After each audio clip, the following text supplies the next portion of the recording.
Chapitre 1. Le mariage qui n'a pas eu lieu. C'était le genre d'après-midi que les poètes décrivaient comme doré et que les peintres ne parvenaient jamais à atteindre. Marlécombe baignait dans un soleil de septembre paresseux, où les abeilles sautillaient dans les rosiers et où la cloche de l'église sonnait avec une ponctualité polie. C'était, de la vie générale, un jour de mariage. Et c'est précisément à un mariage que les villageois de Marlécombe s'étaient rassemblés pour assister, ou plus précisément, pour décortiquer avec une sorte de malice joyeuse, réservée uniquement à de telles occasions cérémonielles. La mariée s'appelait Eleanor Blythe, jeune, pâle, d'une sérénité qui en troublait certains et enchantait d'autres. Le marié, Charles Denham, était arrivé de Londres avec une fortune héritée et une réserve tranquille.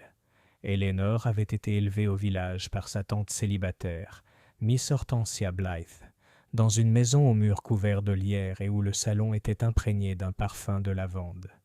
Les cloches sonnèrent une fois, 2 fois, 3 fois, comme pour décompter un moment irréversible. Mais la mariée ne se montra jamais. Au lieu de cela, à exactement 3h02, un murmure aigu courut comme un serpent à travers la foule qui attendait devant l'église Saint. Elwyn, la mariée a disparu. Pas retardée, pas effrayée, disparue. Au premier banc était assise Miss Jane Marple, vêtue avec élégance d'un manteau gris tourterelle et d'un chapeau modeste orné d'une unique prime vert en soie. Elle n'avait jamais été particulièrement proche des Blythe. Miss Hortensia était le genre de femme à pincer la bouche même pour saluer, mais les mariages étaient des événements communautaires à Marlécombe. Décliner une invitation était aussi suspect qu'un banc d'église vide. Miss Marple, avec sa douceur d'oiseau et ses yeux pétillants, resta d'abord muette. Elle se contenta d'observer. Le marié était devenu tout pâle, et Hortensia serrait son sac à main de ses 2 mains gantées, comme s'il contenait quelque chose de fragile et de tremblant. En 20 minutes, le révérend Blake avait maladroitement congédié l'assemblée, suggérant à chacun de rentrer chez lui. « Je suis sûr qu'il y a une explication plausible, » murmura-t-il. « Peut-être une urgence familiale, un retard de voiture. » Personne ne le croyait. À l'heure du thé, Marlécombe était une véritable bouilloire de ragots en ébullition. À l'épicerie du village, Madame Pargeter raconta à qui voulait l'entendre qu'elle avait vu Eleanor le matin même acheter des crèmes à la menthe. On ne dirait pas une fille sur le point de s'enfuir, insista-t-elle en se tapotant la tempe d'un air entendu. À l'auberge Bluebell, M. Vincent, le maître de poste, prétendit avoir aperçu un homme aux cheveux noirs, vêtu d'un trench-coat, rôdant près des haies près de Saint. Elwyn. Ce n'est pas... peut-être rien, dit-il avec délectation. Ce pourrait être quelque chose. Et à Rose Cottage, autour d'un pot de Darjeeling et d'une assiette de scones au raisin, Miss Marple écoutait tout cela avec une absorption silencieuse. Ce soir-là, la police locale, dirigée par l'inspecteur Cray, se rendit au domaine de Denham. 1 heure plus tard, elle en ressortit avec le marié lui-même, qui ne fut pas arrêté, mais dont le visage affichait l'expression lasse d'un homme à qui on avait posé des questions auxquelles il ne pouvait répondre. Aucun mot n'avait été trouvé, aucun bien volé. La robe de mariée d'Eleanor était encore accrochée dans son emballage repassé au dos de la porte de sa chambre. Les fenêtres avaient été verrouillées de l'intérieur. Le portail arrière n'avait pas été déverrouillé. Elle avait tout simplement cessé d'être. 2 jours plus tard, ils ont retrouvé son corps. On l'a découverte près de la lisière de Woodlake Moor, juste après l'ancien passage à niveau. Elle portait encore sa robe du matin, bleu pâle à passepoil blanc, et ne portait pas de chaussures. Il n'y avait aucune trace de lutte, aucune marque sur sa gorge, aucun signe d'empoisonnement. Ses cheveux étaient soigneusement peignés et ses mains jointes. Certains ont dit qu'elle avait l'air d'avoir été délibérément disposée, comme une future mariée. Mais ce n'était pas l'étrangeté de sa posture qui attirait l'attention des gens. C'était le fait que personne, pas un seul témoin, ne l'avait vue ce jour-là après 11 heures. Le vicaire, le commerçant et même mademoiselle Hortensia, Tous étaient d'accord. Éléonore avait disparu des heures avant la cérémonie, mais personne ne l'avait remarquée avant le moment précis où elle devait marcher jusqu'à l'autel. Et quelque part, quelqu'un avait fait en sorte qu'elle ne fasse jamais cette promenade. « J'espère que la police ne va pas tout gâcher », dit Miss Marple à sa vieille amie, Miss Godfrey, en mangeant un gâteau aux graines. Il semble terriblement pressé de pointer du doigt Charles Denham, le pauvre garçon, comme si être choqué et silencieux faisait de quelqu'un un meurtrier. Mademoiselle Godfrey cligna des yeux. Eh bien, c'était le fiancé. Et c'est toujours le mari, n'est-ce pas? Ou presque. Miss Marple remuait son thé pensivement. Pas toujours. Mais vous avez raison, ils le font souvent. Sondait-ce coupable plutôt commode. Elle fouilla dans son panier à couture et commença à enfiler son aiguille, l'air agréablement désintéressé. Mais intérieurement, son esprit rassemblait déjà des fils d'un tout autre genre. Il y avait trop de petits détails qui n'allaient pas. Les chaussures manquantes, le calme de la disparition d'Éléonore, la curieuse déclaration du fleuriste, que la mariée avait changé sa demande de bouquet la veille du mariage, demandant seulement de la bruyère blanche. Pas de rose, pas de lys, juste de la bruyère blanche, pour la protection et la chance. Et puis il y avait la chose la plus curieuse de toutes. Miss Marple avait assisté à des centaines de mariages dans sa vie, mais jamais elle n'avait vu une mariée qui ne laissait aucune trace dans ses souvenirs. Personne, ni le vicaire, ni les demoiselles d'honneur, ni même sa tante, ne se souvenait vraiment de ce qu'Éléonore avait dit la veille du mariage, ni où elle était allée cet après-midi, ni de son expression au dîner, comme si elle avait déjà commencé à s'estomper.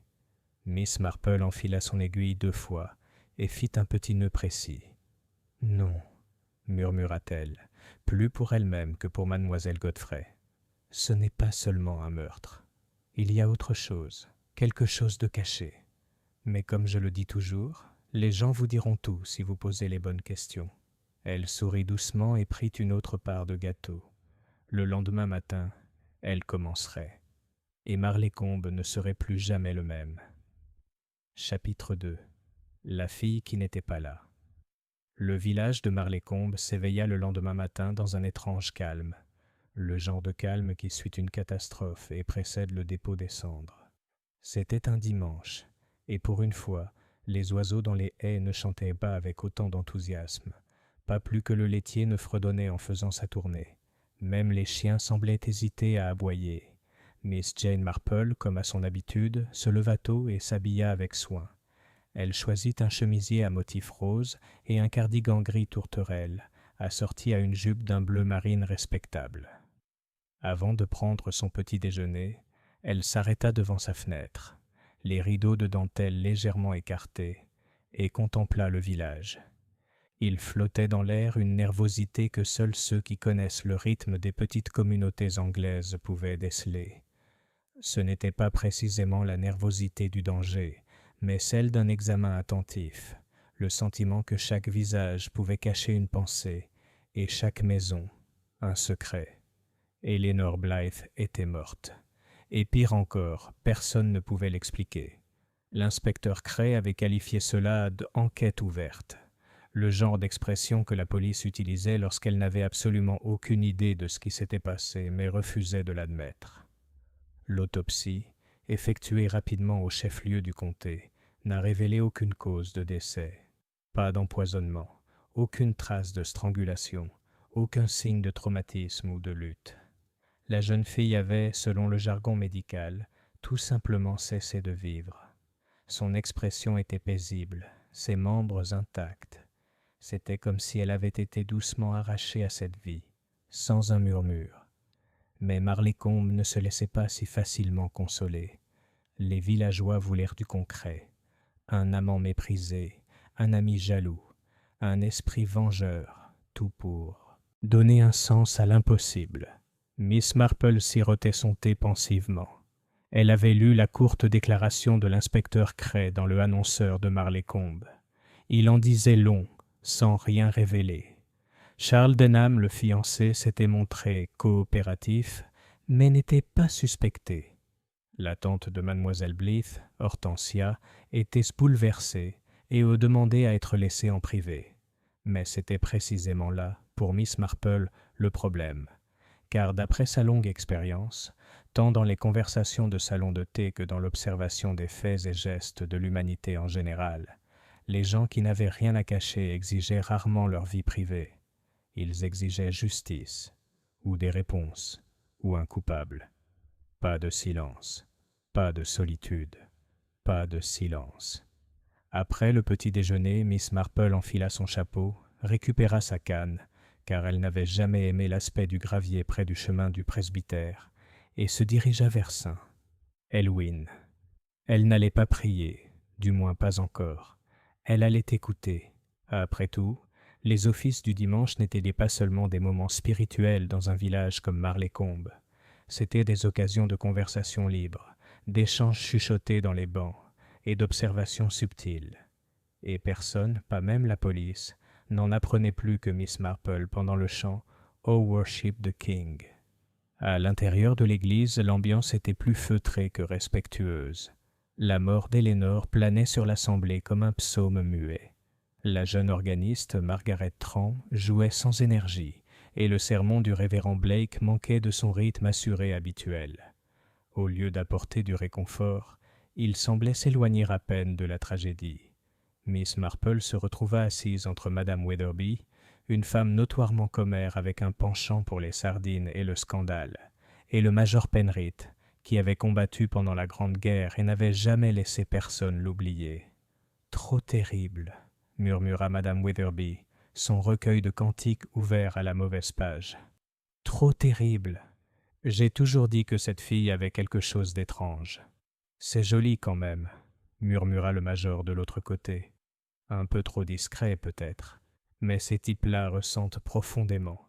Des émotions refoulées, tout ça. » Miss Marple hocha simplement la tête. Elle avait compris depuis longtemps que moins on parlait dans ces moments-là, plus on parlait autour de soi. On ne l'a plus revue du tout après samedi matin, poursuivit Madame Wetherby, le regard perdu dans ses pensées. Même pas sa servante irlandaise, disparue avant le déjeuner. Et pas de voiture louée, pas de voiture disparue. Comment une fille peut-elle disparaître à pied en plein jour? Le major Penrith grogna. C'est la lande.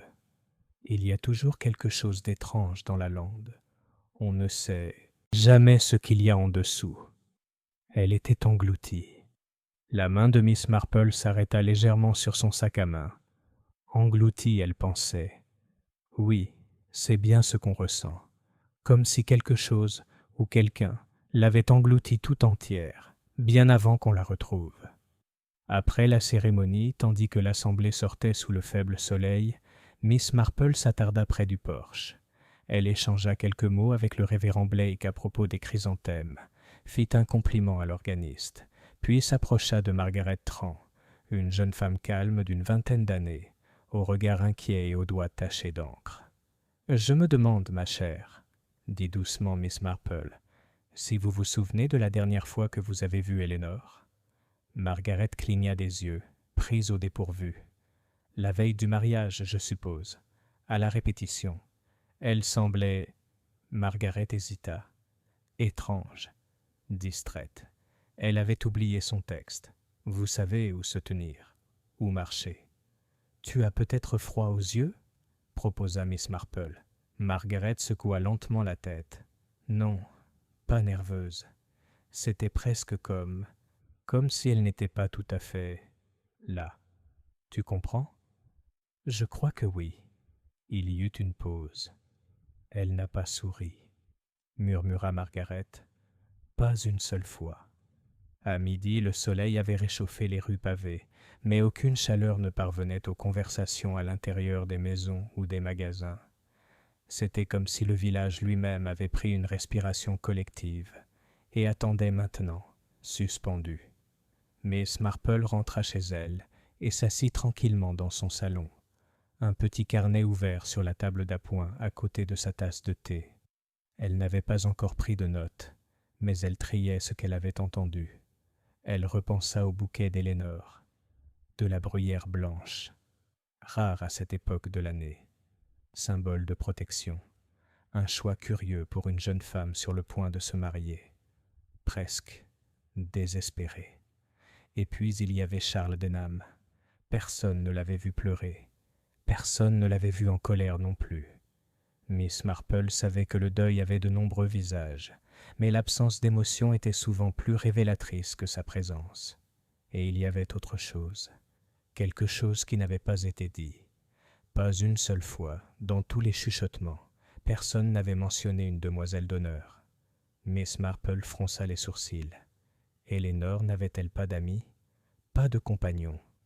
Personne pour l'aider à s'habiller le jour de son mariage? Elle prit son carnet et écrivit, très simplement, « La fille n'avait pas d'ombre, et aucun témoin. » Puis elle l'a souligné 2 fois.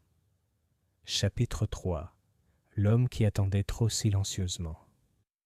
La maison Denham se dressait à la lisière de Marlécombe, ni tout à fait au cœur du village, ni tout à fait à la campagne. C'était une belle bâtisse géorgienne, ornée de lierre qui n'avait pas été taillée depuis longtemps, et dont les fenêtres observaient le monde avec une attention excessive. Il y avait de l'argent dans les briques, certes, mais c'était le genre d'argent qui venait d'un héritage, non d'une entreprise. De l'argent ancien, désormais souillé par la tragédie. Il était un peu plus de 3h30 lorsque Miss Marple arriva aux portes de fer. Elle n'était pas venue sans y avoir été invitée. La veille, elle avait envoyé un petit mot à la main, écrit de sa propre écriture ronde et soignée sur du papier crème. « Si cela vous convient, j'aimerais rendre visite à M. Denham quelques minutes cet après-midi. C'est peut-être inhabituel, mais je crois qu'une tasse de thé nous ferait du bien à tous les deux. Cordialement, Jane Marple. » La réponse était venue le soir même de la gouvernante, une femme vive nommée Madame Crowthorne, qui travaillait dans la famille depuis 20 ans. « Monsieur Denham recevra Mademoiselle Marple à 15h30. La maison est calme pour le moment. » Le mot « calme » frappa immédiatement Miss Marple. Les maisons en deuil n'étaient jamais vraiment silencieuses. Elles étaient tendues, inconfortables, étouffées par le poids d'un chagrin inexprimé et par les nombreux pas dans les couloirs. Le mot « calme », employé ainsi, signifiait autre chose. Cela signifiait « nous attendons quelque chose, et cela n'est pas encore arrivé ». Madame Crowthorne la fit entrer, lui adressant un hochement de tête crispé et lui suggérant une révérence. C'était le genre de femme qui désapprouvait les émotions chez les autres et les avait bannies d'elle-même. « Le salon, Miss Marple, j'apporterai du thé. » Miss Marple retira ses gants et observa la pièce. Elle était propre, mais on y voyait des traces d'occupation. Pas de propreté pour les invités. Une pile de lettres non ouvertes près de la cheminée.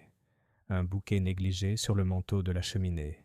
Un exemplaire à moitié lu de Le Times plié, ouvert sur la coudoir d'un fauteuil en cuir. Et assis sur cette chaise se trouvait Charles Denham. Il se leva lentement à l'entrée de Miss Marple. Grand et mince, il avait le teint cendré d'un homme qui n'avait pas dormi depuis plusieurs nuits. Ses cheveux, jadis soigneusement séparés, commençaient à retomber en désordre sur son front. Ses yeux n'étaient pas rouges, il n'avait pas pleuré, semblait-il, mais ils étaient ternes, comme du verre laissé sous la pluie. « Mademoiselle Marple, » dit-il d'une voix calme, trop calme, « merci d'être venue. »« Je ne vous prendrai pas trop de temps, monsieur Denham, » répondit doucement Miss Marple. « J'ai simplement ressenti. Eh bien, il faut faire preuve de compassion, même si cela paraît un peu intrusif. » Il fit un geste vers le fauteuil d'en face. « De la compassion, » dit-il d'une voix faible. « Oui, j'imagine que j'en aurai besoin. » Ils se sont assis.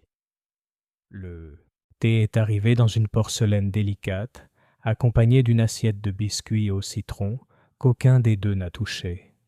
Pendant quelques minutes, ils discutèrent de choses anodines.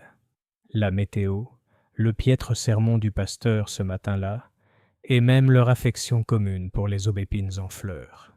Miss Marple fut, comme toujours, patiente. Elle attendit. Finalement, Charles rompit le silence. « Je ne l'ai pas tué, » a-t-il dit. Les mots sont sortis sans préambule, sans avertissement. Ils ont flotté dans l'air comme de la fumée, et y sont restés. Miss Marple ne broncha pas. « Je n'ai jamais dit que vous l'aviez fait, mais d'autres l'ont fait. » Il tourna son regard vers l'âtre. « Ils pensent que je l'ai effrayé. Ou pire, que j'ai découvert quelque chose et que je l'ai éliminé. Et qu'en penses-tu » Il baissa les yeux vers son thé. « Je crois qu'elle est partie bien avant le mariage. Je ne l'ai simplement pas vue. » Miss Marple pencha la tête, l'observant comme on pourrait observer une fleur qui commence à se faner. « Tu veux dire qu'elle avait prévu de te quitter ?» Charles hésita. « Non, pas comme ça. Eleanor n'était pas impulsive. Mais elle a changé. Ces dernières semaines, elle est devenue plus calme, pas nerveuse, pas malheureuse. Juste, il se débattit, comme si elle était ailleurs. Autre part, il hocha la tête. Ses yeux étaient fixés sur toi, mais pas ses pensées. Miss Marple remua son thé très doucement. Elle ne t'a jamais dit ce qui la troublait. Elle ne m'a rien dit du tout, et j'étais trop bête pour lui demander. Il y avait maintenant une réelle amertume dans sa voix, et une sorte de honte qui enveloppait ses paroles comme du lierre sur une pierre. « Eleanor avait-elle beaucoup d'amis proches ?» demanda Miss Marple. « Pas vraiment. Elle avait grandi plutôt isolée avec sa tante. Hortensia n'apprécie guère les rencontres sociales. Eleanor avait une cousine à Bath, je crois, mais personne du coin. Elle était réservée. Même pas une demoiselle d'honneur ? » Charles secoua la tête. Elle n'en voulait pas. Elle disait qu'elle ne croyait pas aux fausses amitiés. « C'est très inhabituel, » murmura Miss Marple, « mais peut-être pas totalement déraisonnable. J'ai supposé qu'elle était simplement timide. » « Croyez-vous qu'elle avait peur ?» Il marqua une pause, puis « Oui, de quelque chose. » Ils restèrent assis un autre long moment, puis Charles se pencha en avant, posant sa tasse de thé sur la table avec un tintement décisif. « Il y a autre chose, » dit-il d'une voix plus basse. « Quelque chose que je n'ai pas dit à la police. » Miss Marple resta immobile. « Ce n'est probablement rien. » Mais la veille du mariage, Eleanor a reçu un appel téléphonique. Elle n'a pas voulu me dire de qui il s'agissait. Elle a quitté le salon pour prendre le message, prétextant que c'était une affaire privée. Et après, elle était pâle, presque malade. Je lui ai demandé si elle allait bien et elle a souri en me disant qu'elle venait de se rappeler quelque chose qu'elle devait faire demain matin. Elle m'a embrassé sur la joue. Elle n'avait jamais fait ça auparavant. Pas comme ça. C'était comme un au revoir. La voix de Miss Marple était à peine audible. « Et vous n'avez rien dit de tout ça à la police ?» Je ne voulais pas qu'ils pensent qu'elle rencontrait un amant. Miss Marple fronça délicatement les sourcils. « Monsieur Denham, je vous assure, au cours de ma longue vie, j'ai vu des femmes fuir des mariages pour de nombreuses raisons, mais l'amour est rarement la plus simple. » Alors qu'elle s'apprêtait à partir, Charles se leva et l'escorta jusqu'à la porte. « Je l'aimais, tu sais, » dit-il doucement. « Je crois que oui. Mais je ne l'ai pas fait savoir à elle. Pas vraiment. Et ça m'effraie plus que tout. » Miss Marple lui toucha doucement le bras. « Parfois, monsieur Denham, les gens ont du mal à se faire connaître. Ils vivent comme des fantômes. On les voit, mais on ne les touche jamais. » Il cligna des yeux. « Tu crois qu'elle me fuyait ?»« Non, » répondit Miss Marple. « Je pense qu'elle fuyait quelque chose de plus ancien. » Et sur ce, elle retourna dans l'après-midi gris. Elle prit le long chemin du retour à travers le village, ses pensées tourbillonnant comme les feuilles d'automne à ses pieds. Une fille qui souriait comme si elle disait au revoir. Un homme qui a attendu trop tranquillement. Un appel téléphonique que personne n'a retracé. Et une mariée sans ombre, non pas parce qu'elle n'en avait pas, mais parce que personne n'avait jamais pris la peine de regarder derrière elle. Chapitre 4. Le jardin de tante Hortensia. C'est une chose curieuse de voir comment le deuil se manifeste chez les gens. Certains saltinent et pleurent pendant des jours, d'autres s'activent dans un déni silencieux, et d'autres encore, comme Miss Hortensia Blythe, semblent totalement insensibles au deuil, si ce n'est par une acuité qui se précise. Miss Marple avait toujours considéré Miss Blythe comme une femme intègre, quoique peu chaleureuse. Elle avait quelque chose de vaguement édouardien, comme si elle appartenait à une époque où le deuil était porté en crêpe et où les conversations étaient irrationnées. Sa voix était sèche, son maintien majestueux, et sa langue capable de dénaturer même les platitudes les plus bien intentionnées. Lorsque Miss Marple arriva à Blythe House le lendemain matin, elle ne savait pas exactement à quel genre d'accueil elle allait être accueillie, mais elle savait que ce serait difficile. Le portail du jardin grinça lorsqu'elle entra. Le jardin d'Hortensia avait autrefois fait la fierté de Marlécombe, structuré, formel, impeccable. Des rosiers taillés avec une précision militaire, des haies de buis alignées comme des soldats. À présent, les contours s'adoucissaient, pas sauvages, mais fatigués. La nature reprenait ses droits, centimètre par centimètre. Miss Marple remarqua l'état du jardin comme on pourrait remarquer le tremblement dans la main d'un vieil ami. Hortensia Blythe la rencontra sur le chemin de gravier, avec une expression qui suggérait qu'elle avait consenti à la visite plus par formalité que par hospitalité. « Jane, dit-elle, tu es en avance. »« Je déteste tellement l'agitation du milieu de matinée, » répondit Miss Marple. « Je trouve la lumière bien plus douce avant 10 heures. » Hortensia hocha légèrement la tête. « Viens donc. On s'installera dans le salon est. » Le salon était une pièce étroite, percée de hautes fenêtres, au papier peint clair et au parfum de lavande séchée incrusté dans les os. Un service à thé en argent avait déjà été préparé, non pas par Hortensia, Miss Marple en était sûre, mais par la servante, Kathleen, qui entra discrètement, servit le thé et sortit sans un mot. Miss Marple prit une gorgée, fort, sans parfum, pratique, tout comme son créateur. « Je suppose que tu es venue pour Éléonore, » dit enfin Hortensia en croisant ses mains fines sur ses genoux, comme tout le monde. « Non, ma chère, » répondit Miss Marple, « je suis venue pour vous. » Les yeux d'Hortensia se plissèrent. « Moi ?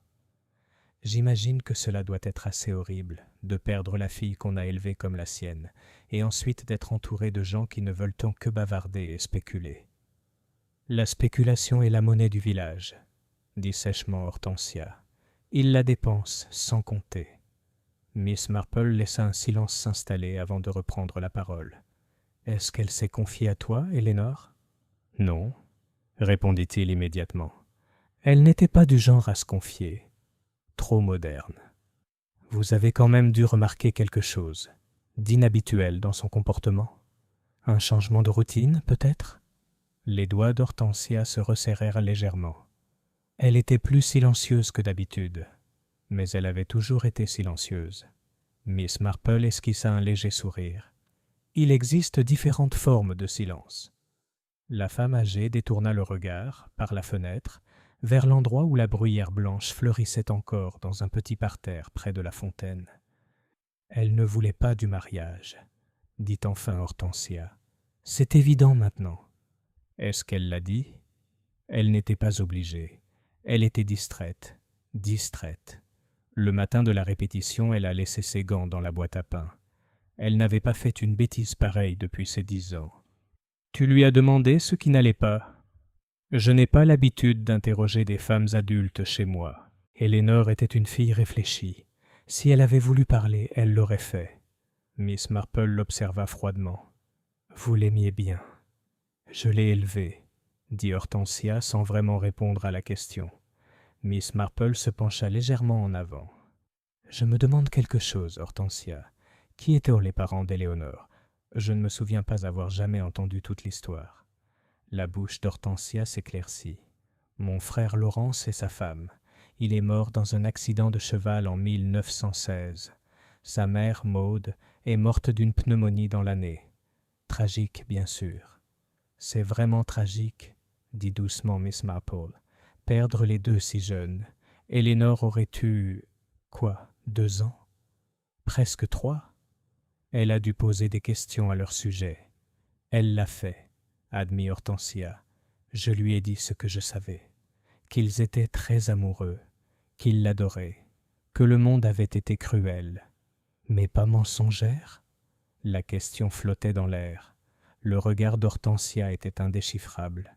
Je n'ai jamais menti à Eleanor, Jane. Non, répondit Miss Marple, mais parfois l'omission est cousine de la tromperie. Il y eut une pause pendant laquelle Miss Marple remplit son thé. Qu'a-t-elle fait les jours précédant le mariage demanda-t-elle d'un ton léger. Hortensia répondit avec une précision surprenante.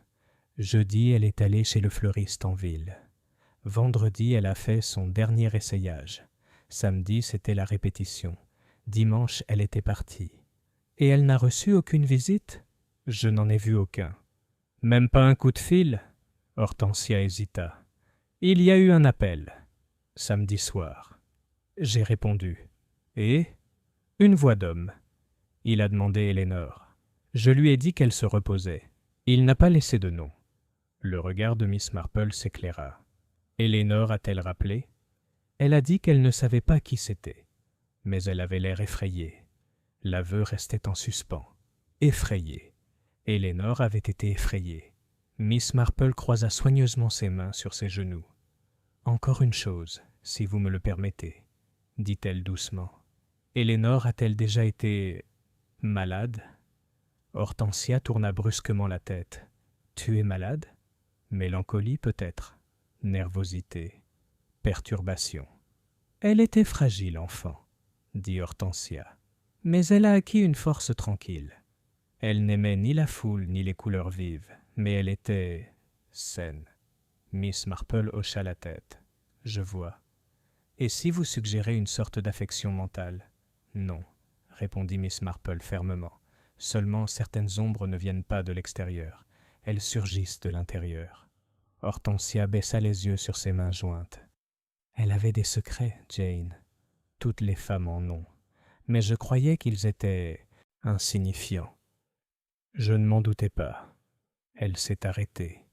Lorsque Miss Marple prit congé, le jardin semblait plus gris qu'avant. Elle passa lentement devant le massif de bruyères blanches et remarqua sous l'un des buissons un tas de papier ciré. Froissé, taché par les intempéries, elle se pencha avec précaution et le ramassa. C'était l'emballage d'un bouquet, encore légèrement imprimé avec le nom du fleuriste de la ville. Mais l'écriture sur l'étiquette était curieuse. Le nom Eleanor Blythe avait été rayé. En dessous d'une autre main était écrit « À monsieur ». Miss Marple glissa l'emballage dans son sac à main sans un mot. Puis elle se retourna et retourna dans la ruelle, son esprit cousant les fragments ensemble. Un bouquet destiné à quelqu'un d'autre, une mariée effrayée, un appel d'un homme sans nom, et une femme qui ne disait que des demi-vérités. Chapitre 5. L'erreur du fleuriste. C'était une matinée anormalement chaude à Marles-les-Combes, de celles qui attirent les abeilles hors de leur cachette, et les vieux messieurs sur les bancs du jardin, manches retroussées et journaux non lus. Mais Miss Marple, malgré son amour pour les roses et les rouges-gorges, n'avait pas le temps de profiter du soleil. Elle devait rendre visite à un fleuriste. Benton's Flowers était une modeste boutique nichée entre la boulangerie et le primeur d'Ivy Lane. Sa vitrine était toujours de bon goût, des fleurs fraîchement coupées, classées par couleur et par saison, jamais trop voyantes. Miss Marple y achetait ses lys chaque Pâques et ses violettes chaque février, et elle savait que Madame Thelma Benton était une femme discrète et douée pour le maniement des rubans. Lorsqu'elle entra, la cloche au-dessus de la porte fit retentir son joyeux tintement. « Oh, Miss Marple !» Thelma Benton leva les yeux de derrière le comptoir où elle préparait une couronne mortuaire. « Je pensais que ce serait vous. C'est généralement le mardi pour vos pois de senteur, non ? » « Tout à fait, ma chère, » dit Miss Marple avec un sourire chaleureux. « Mais aujourd'hui, je ne m'inquiète pas pour moi-même, mais au nom de feu Miss Eleanor Blythe. » Les mains de Thelma s'arrêtèrent au milieu de la boucle. « Je vois, » dit-elle prudemment. « Quelle tragédie! Quelle jolie fille !» Miss Marple ajusta son sac à main sur son bras et se rapprocha du comptoir, sa voix douce. « Je crois qu'elle a changé la commande de son bouquet un jour ou deux avant son mariage. » Thelma hocha la tête, continuant d'enrouler les tiges de fougère en une spirale soignée. Elle l'a fait. Elle est arrivée vendredi matin, à la première heure. Je m'en souviens parce que je regarnissais les jacinthes et j'ai failli trébucher sur la fillette. Et qu'a-t-elle demandé? Thelma fronça les sourcils. Elle a annulé les roses et les frécias. Elle a dit qu'elle ne voulait que de la bruyère blanche. Juste de la bruyère. Elle l'a dit clairement, sans fioriture. C'est inhabituel, murmura Miss Marple. Heather est plutôt difficile à trouver si tôt dans la saison. Thelma parut penaude. À vrai dire, je n'en avais pas assez pour un bouquet de mariée complet. J'ai dû filer chez le grossiste de Brackley cet après-midi-là. Miss Marple haussa légèrement les sourcils. Tout un défi. Thelma eut un petit rire. Ce n'est même pas le plus étrange. Miss Marple attendit, laissant le silence s'éterniser. Thelma se pencha. Elle n'a rien payé. Elle a dit qu'elle reviendrait avec de l'argent le lendemain matin. Elle ne l'a jamais fait. Miss Marple tapota légèrement ses doigts sur le comptoir en bois poli. « Et tu as quand même préparé le bouquet ?»« Bien sûr. Une promesse est une promesse. Je l'avais emballé et prêt samedi soir. Étiqueté et tout. Je l'ai déposé sur l'étagère de la collection. Et il a été collecté ?» Thelma hésita. « C'est tout. Je suis arrivé tôt dimanche matin, vers 19h30, je dirais, et le bouquet avait disparu. Pas de mots, pas de paiement, juste disparu. » Les yeux de Miss Marple se plissèrent légèrement. « Et vous pensiez que Miss Blythe l'avait pris elle-même ?»« Oui. Qui d'autre le ferait ?» Miss Marple fouilla dans son sac à main et déplia soigneusement l'emballage du bouquet froissé qu'elle avait trouvé dans le parterre d'hortensia. Elle le posa à plat sur le comptoir. Est-ce que ce serait celui-là? Thelma le fixa. C'est bien mon écriture, certes, mais... Elle désigna la joue griffonnée. Ce n'est pas vrai. Miss Marple a tracé la deuxième ligne du texte avec un doigt ganté. À monsieur, des suppositions sur qui pourrait être M. Thelma secoua la tête. Ce n'est pas le mien, je le jure, et j'écris toujours le nom complet, comme il faut. Et l'emballage était encore intact quand tu as laissé le bouquet dehors? Soigneusement attaché avec un ruban argenté.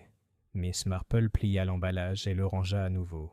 Alors, dit-elle doucement, quelqu'un a pris le bouquet destiné à Eleanor. Il a réécrit l'étiquette et ne l'a jamais remis à la mariée. Thelma était pâle, une main sur la poitrine.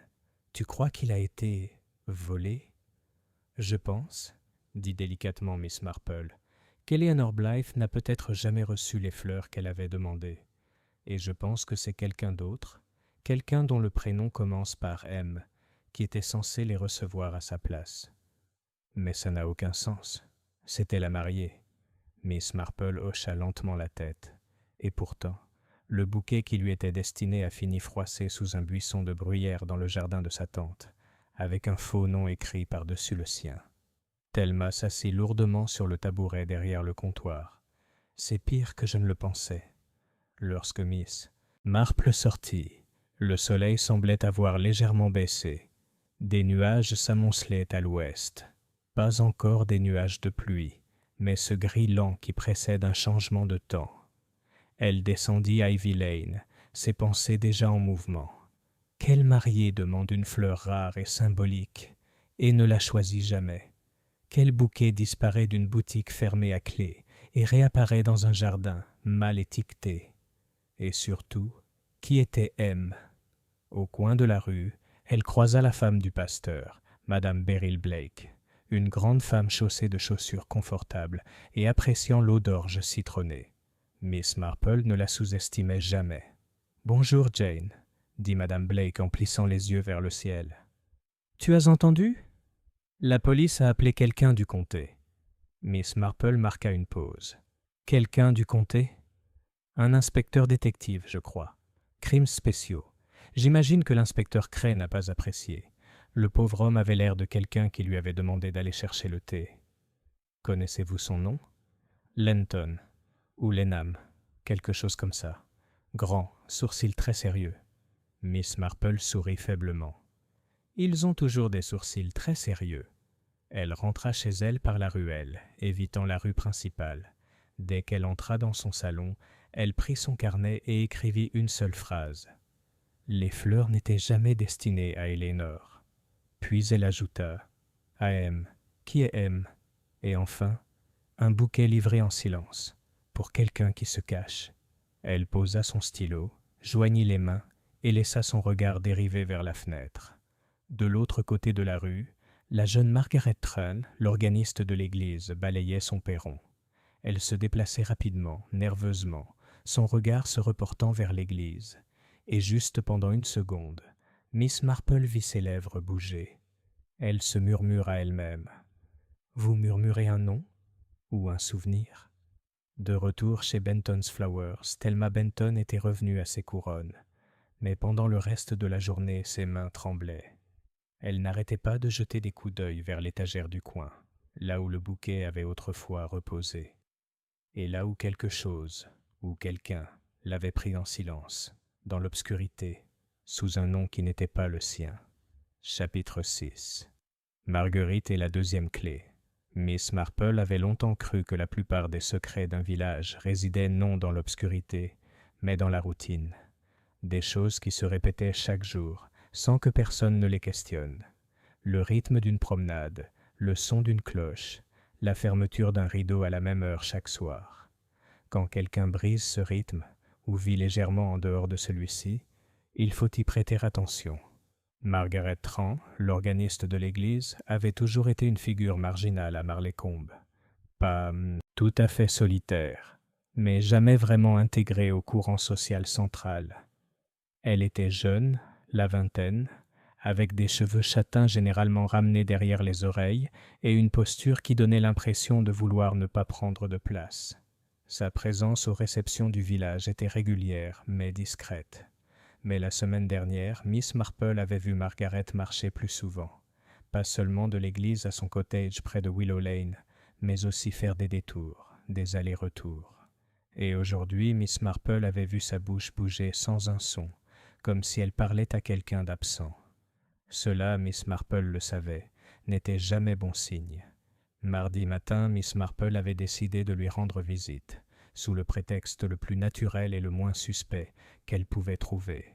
Elle choisit un petit bouquet de violettes dans son jardin et emprunta le chemin tortueux jusqu'au cottage de Margaret, une petite structure couverte de mousse avec des volets qui pelaient et un portail qui avait besoin d'être huilé. La jeune fille a ouvert la porte vêtue d'un cardigan bleu pâle et d'une paire de pantoufles usées, son expression oscillant entre surprise et méfiance. « Mademoiselle Marple ? » « J'espère ne pas vous déranger, ma chère, » dit Miss Marple d'une voix douce. « Mais je me suis retrouvée avec plus de violettes que de bon sens, et j'ai pensé que vous pourriez en apprécier quelques-unes. » Margaret cligna des yeux, et pendant un instant, l'oppression autour de sa bouche se relâcha. « C'est très gentil. Puis-je entrer un instant ? Mes vieux genoux n'aiment pas rester debout trop longtemps, et l'air est plutôt humide, n'est-ce pas ? » Il y eut un moment d'hésitation, puis Margaret s'écarta. « Bien sûr, s'il vous plaît. » L'intérieur était sobrement meublé. Un piano dans un coin, un tapis usé jusqu'à la corde et une étagère garnie de partitions. Mais ce qui frappa le plus Miss Marple, ce fut l'odeur, ni de poussière ni de cire à la lavande, mais quelque chose de légèrement chimique, comme de l'huile de lin et de la cire. Une odeur d'organiste, réalisa-t-elle. Margaret déposa les violettes dans un vase ébréché et s'occupa à préparer le thé. Ses mouvements étaient nerveux, mais pas maladroits. Elle avait l'énergie de quelqu'un qui essaie de devancer ses pensées. Miss Marple s'installa sur une chaise basse et attendit que le thé soit servi. « Je crois comprendre, » commença-t-elle avec désinvolture, « que vous étiez l'une des dernières personnes à voir Eleanor Blythe à la répétition. » Margaret resta figée pendant une demi-seconde. « Oui, je suppose que oui. » Elle semblait bizarre, dis-tu, distraite. Margaret hocha lentement la tête. « Elle t'a parlé ? T'a posé des questions inhabituelles ? » « Non, elle n'a pas vraiment parlé. Mais elle m'a regardé, vraiment regardé. C'était étrange, comme si elle voulait dire quelque chose sans savoir comment. » Miss Marple prit une gorgée de thé. « Et tu ne te souviens de rien d'autre depuis ?» Margaret hésita. Puis elle dit, presque trop vite, « Non, rien. » Miss Marple hocha doucement la tête, laissant le silence s'installer dans la pièce. Après quelques instants, Margaret se leva brusquement et se dirigea vers l'étagère. « Je devrais te montrer quelque chose, » dit-elle d'une voix tendue. « Sinon je continuerai à imaginer des choses qui n'existent peut-être pas. » Elle tendit la main derrière une rangée de recueils de cantiques et en sortit un petit objet enveloppé dans un mouchoir. Déplié, il a révélé un clé d'argent, délicat, démodé, gravé de la lettre T sur la tige. « J'ai trouvé ça, » dit Margaret, dans le tiroir de la sacristie le lendemain matin où le mariage était censé avoir lieu. Miss Marple se pencha en avant, les yeux brillants. « Tu es sûr qu'il n'était pas là avant? » « C'est moi qui époussette ce tiroir chaque semaine. Il était toujours vide. Mais lundi matin, il était juste là, posé sur le velours, comme si quelqu'un l'avait posé très délibérément. « Et vous ne l'avez pas remis à la police ?» Margaret rougit. « Je ne comprenais pas ce que ça signifiait. Je ne le comprends toujours pas, mais c'était personnel. » Miss Marple la ramassa et examina les dents striées de la clé. « L'avez-vous essayé dans une serrure ?» Margaret secoua la tête. « Non, j'avais peur. » Effrayée, Margaret s'assit lourdement. « J'étais proche d'Elénor autrefois. Pas meilleures amies, elle ne laissait personne s'approcher autant. Mais on a partagé un moment, il y a longtemps. Elle jouait du piano, je lui donnais des cours. On se promenait après les offices. On parlait de départ, d'endroits où on n'était jamais allé. Mais ensuite, elle a changé. Elle s'est retirée. Elle a fermé les portes. » Miss Marple hocha la tête. « Et cette clé, on dirait l'une d'elles ? Je pense qu'elle voulait que quelqu'un le trouve, mais pas la police. »« Alors pourquoi toi ?» Margaret baissa les yeux sur ses mains. « Parce qu'un jour, je lui ai dit que je l'écouterais, même si elle ne parlait pas. Et je crois qu'elle s'en est peut-être souvenue. » Le silence dans la pièce devint épais, bourdonnant de possibilités. Miss Marple tourna la clé une fois de plus. « Puis-je emprunter ceci ?» Margaret hésita, puis hocha la tête. « Dis-moi juste si tu trouves ce que ça ouvre. Je vais. » Miss Marple glissa la clé dans son sac à main, son esprit parcourant déjà chaque armoire, coffre, tiroir et porte verrouillée de la maison Blythe. Elle se leva avec un doux sourire. « Merci, ma chère, pour le thé et la confiance. » Alors qu'elle s'engageait dans l'allée, la lumière de l'après-midi avait changé. L'air était chargé d'une odeur de vieux remuement. Miss Marple marchait lentement. La clé était fraîche dans son sac à main, mais quelque chose en elle avait commencé à se réchauffer, une brûlure familière de compréhension juste hors de portée. De retour à la maison, elle ouvrit son carnet et ajouta un nouveau titre. Indice. La deuxième clé. Trouvée par Margaret gravée avec « E », cachée dans le tiroir de la sacristie. Placée après. La disparition d'Eleanor. Non remis à la police. Pourquoi caché? Pourquoi à Margaret? Elle a entouré la lettre E 3 fois. Et puis elle a écrit. Et si Eleanor n'avait jamais eu l'intention de se marier? Et si elle avait l'intention de révéler quelque chose? Mais elle est morte avant de pouvoir le déverrouiller. Chapitre 7. La femme de Brackley. Dans un village comme Marleycombe, les nouveaux arrivants sont toujours remarqués, même lorsqu'ils cherchent à se faire discrets. Ainsi, lorsque la femme de Brackley arriva à l'entrée du village à vélo, un panier d'herbes sauvages et un sourire pincé, elle fut repérée avant même d'atteindre l'auberge. Miss Marple avait déjà entendu parler d'elle avant de la voir. « Elle a pris une chambre au Bluebell », murmura Madame Pargeter en baissant la voix, comme si la femme se cachait derrière le comptoir à pain. « Pas du coin. Elle dit être de Brackley, mais personne ne sait vraiment pourquoi elle est là. Elle a d'abord demandé des nouvelles d'Eleanor Blythe. Trop curieuse, de loin. » Miss Marple hocha poliment la tête et lui acheta des galettes d'avoine. Mais à l'intérieur, sa curiosité était piquée. Brackley était une ville située à 25 kilomètres au nord, plus grande que Marleycombe, connue pour sa gare, ses grossistes et bien peu d'autres choses. C'est aussi là, comme Miss Marple s'en souvenait bien, que Thelma Benton avait trouvé la bruyère blanche pour le bouquet d'Eleanor. Et maintenant, un étranger de Brackley était arrivé. quelques jours seulement après la découverte du corps d'Elénor. C'est de loin une coïncidence. Elle aperçut elle-même la femme cet après-midi-là. L'inconnue était assise sur un banc en bois en face de Saint. Elwyn lisant un livre mince et sirotant du thé dans une flasque. Elle portait un manteau en tweed et des gants foncés, malgré la chaleur. Ses cheveux étaient soigneusement coiffés, et elle était immobile, pas paresseuse, mais vigilante. Miss Marple s'approcha aussi naturellement que si elle admirait simplement les crocus en fleurs. « Belle journée », dit-elle en s'installant à côté d'elle sur le banc. La femme leva les yeux et Miss Marple remarqua une brève lueur d'évaluation dans ses yeux, la façon dont les citadins regardent les autres. Ils jugent le risque, la convivialité, la valeur. « Oui, » répondit la femme, « mais j'ai entendu dire qu'il pleuvrait d'ici jeudi. »« Dommage, » dit Miss Marple en joignant les mains. « Vous êtes de passage, je comprends. » Il y eut un instant de silence. « Oui, juste un court séjour. J'avais besoin de repos. » « Un repos de Brackley. » La femme cligna des yeux. « Oui. Je suppose que les nouvelles se répandent vite ici. »« À Marlécombe. » Miss Marple eut un petit rire sec. « Ma chère, les nouvelles se répandent avant même que l'orateur ait fini. » Cela a provoqué un léger sourire. « Je suis Claire Wetherall, » dit la femme en lui tendant sa main gantée. « Et vous êtes Jane Marple. » Il y eut une pause.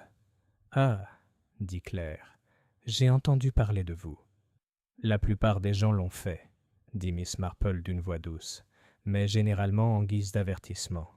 Ils restèrent assis un moment dans un silence agréable avant que Miss Marple ne parle à nouveau. « Vous avez demandé des nouvelles de Miss Bleeth, je crois ?» Le sourire de Claire Wetherall disparut. « Je l'ai fait. Vous vous connaissiez ?» Une autre pause. « D'une certaine manière. » Miss Marple ne dit rien. Claire Wetherall prit une inspiration, replia sa gourde dans son sac et s'adossa au banc. « Je suppose que vous le découvrirez tôt ou tard, Miss Marple. Autant vous le dire moi-même. Je trouve que c'est toujours mieux quand les gens le font. J'ai connu Elénor de Brackley.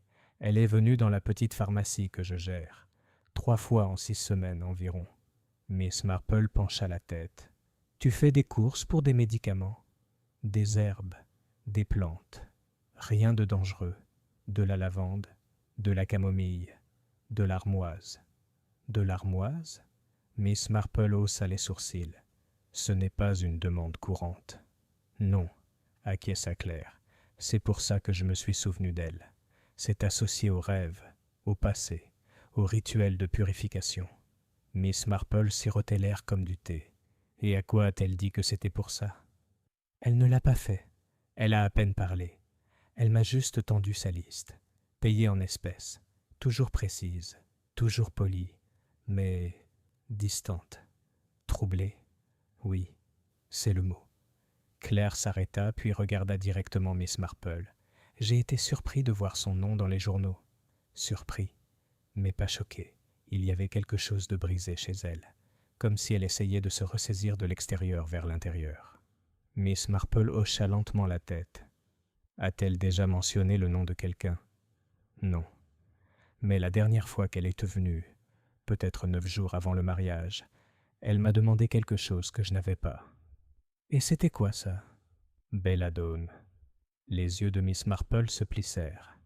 Cela est dangereux. Je lui ai dit que je ne le vendrais pas. Pas sans raison. Pas sans contexte. Et sa réaction ? Elle a dit qu'elle comprenait. Mais sa main tremblait quand elle a pris la monnaie. Et puis elle est partie, sans un mot de plus. Miss Marple se rassit. « Alors tu es venue à Marlécombe pour… » J'ai lu l'histoire de sa mort et du mariage qui n'a jamais eu lieu. J'ai ressenti, je ne sais pas, une sorte d'obligation, ou peut-être de la culpabilité. Je me suis dit que quelqu'un devrait peut-être savoir. Miss Marple l'étudia attentivement. « Où ?» dit-elle doucement. « Peut-être que vous en savez plus que vous ne voulez l'admettre, et être ici vous aide à avoir moins l'impression d'avoir laissé quelque chose d'inachevé. » Le visage de Claire pâlit. « Toisson, c'est dangereux, dit-elle doucement. Non, répondit Miss Marple, juste attentive. Alors que le soleil de l'après-midi s'estompait, les deux femmes se sont séparées avec une froide civilité. Miss Marple retourna lentement à son cottage, l'esprit tourbillonnant d'images, le visage pâle d'Elénore, le bouquet mal étiqueté, la clé dans le tiroir, et maintenant, l'armoise, les rêves, la belladone, poison, une main cachée. Mais pourquoi?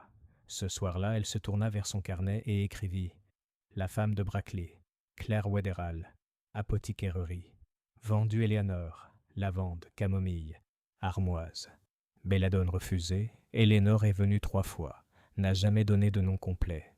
Puis en dessous, théorie, Éléonore essayait de purifier ou révéler quelque chose. Pas de suicide, pas d'évasion, affrontement.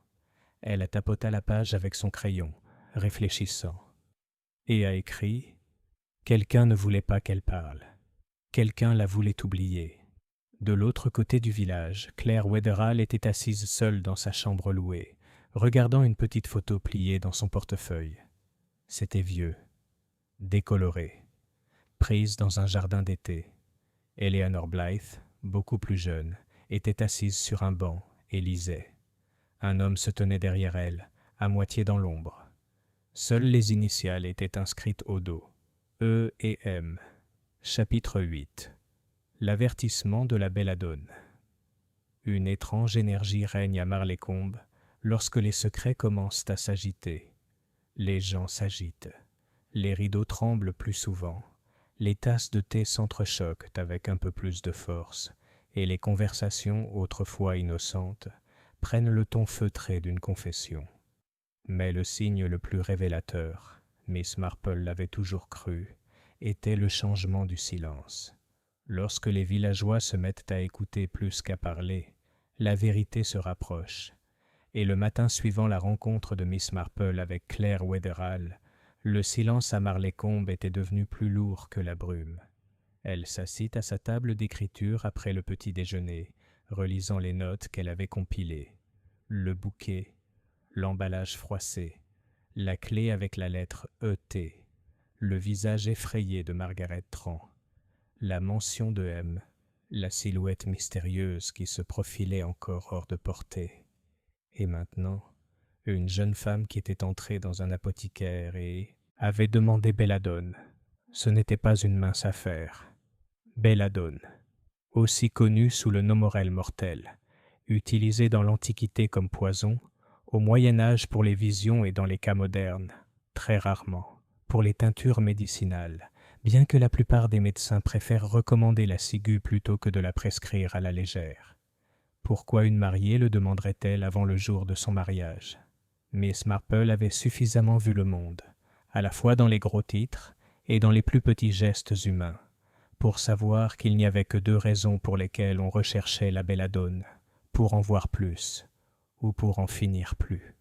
Aucune de ces 2 choses n'était réconfortante, et Eleanor Blythe ne lui semblait pas être une fille en quête d'hallucination. Plus tard dans la matinée, elle rendit une autre visite à quelqu'un souvent négligé dans le rythme de la vie du village, le docteur Lionel Hargreaves, le médecin de la ville, dont le cabinet se trouvait juste en face du parc, derrière une haie de lauriers et une plaque de laiton banal. Miss Marple avait toujours apprécié Lionel. Célibataire à la moustache un peu trop imposante et passionné de thé botanique, il avait servi le village fidèlement pendant près de 20 ans sans jamais devenir bavard ni supérieur.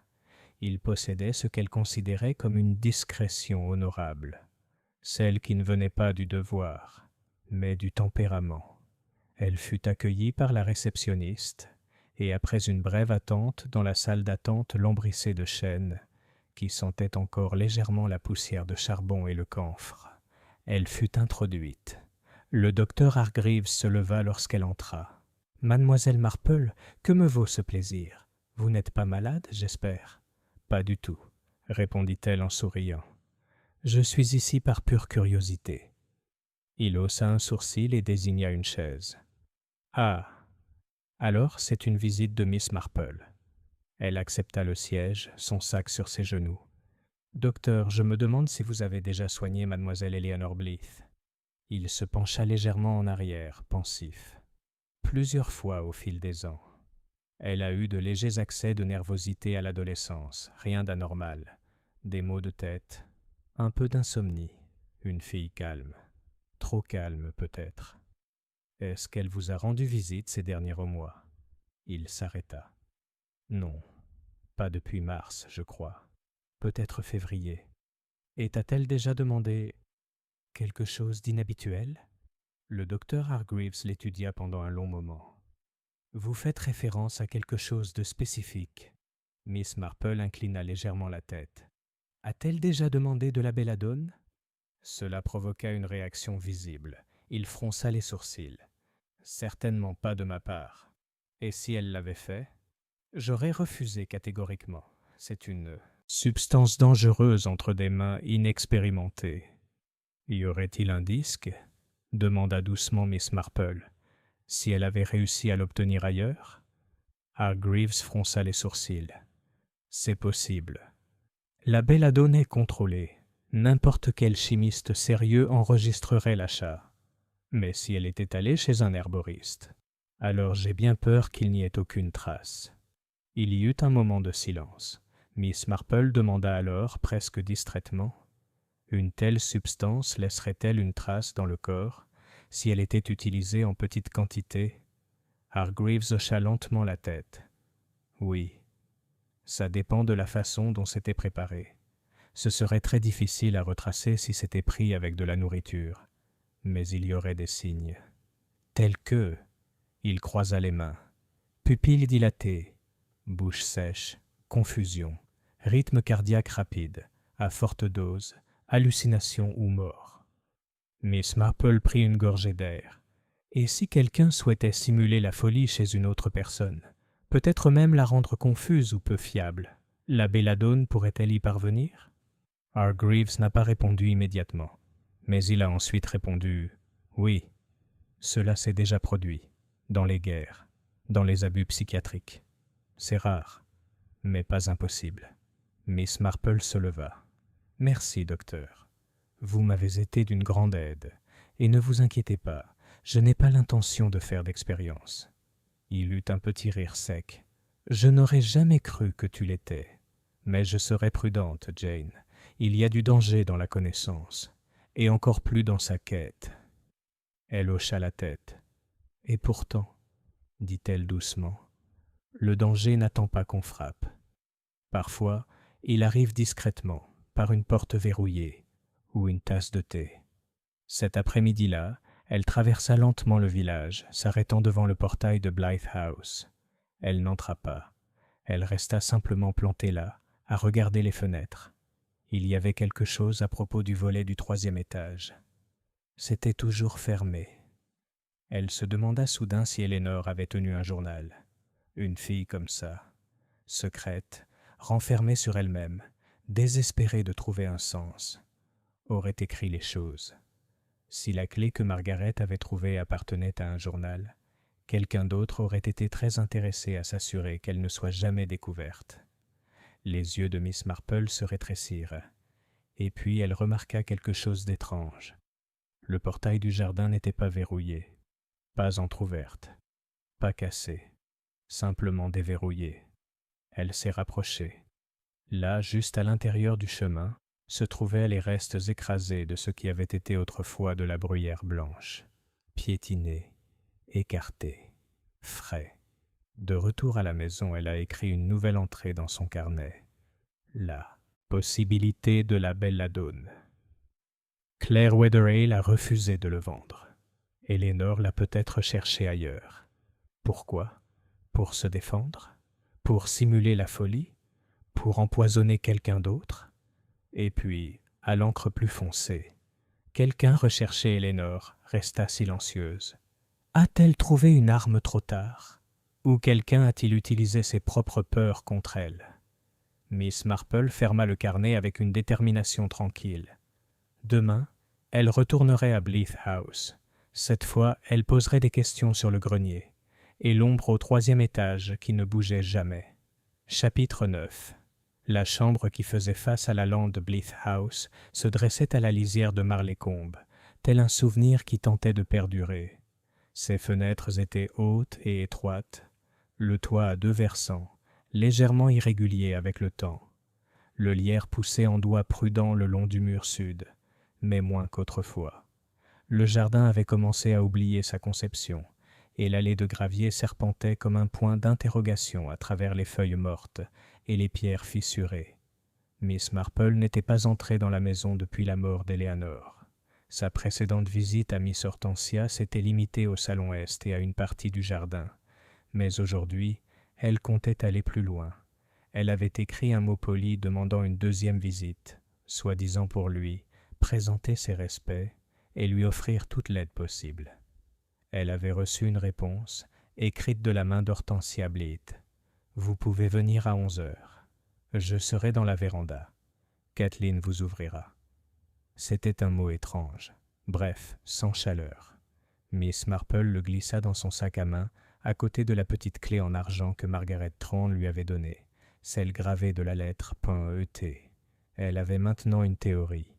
Et les théories, Miss Marple le savait, étaient comme des bobines de fil, inutiles si on ne les suivait pas jusqu'au bout. Kathleen, la femme de chambre, la laissa entrer d'un hochement de tête raide. Elle paraissait pâle, fatiguée, son tablier légèrement froissé. « Vous trouverez Miss Blythe dans la véranda, » dit-elle sans croiser le regard de Miss Marple. « Et vous, ma chère ?» demanda doucement Miss Marple. « Comment allez-vous, toi gérée ?»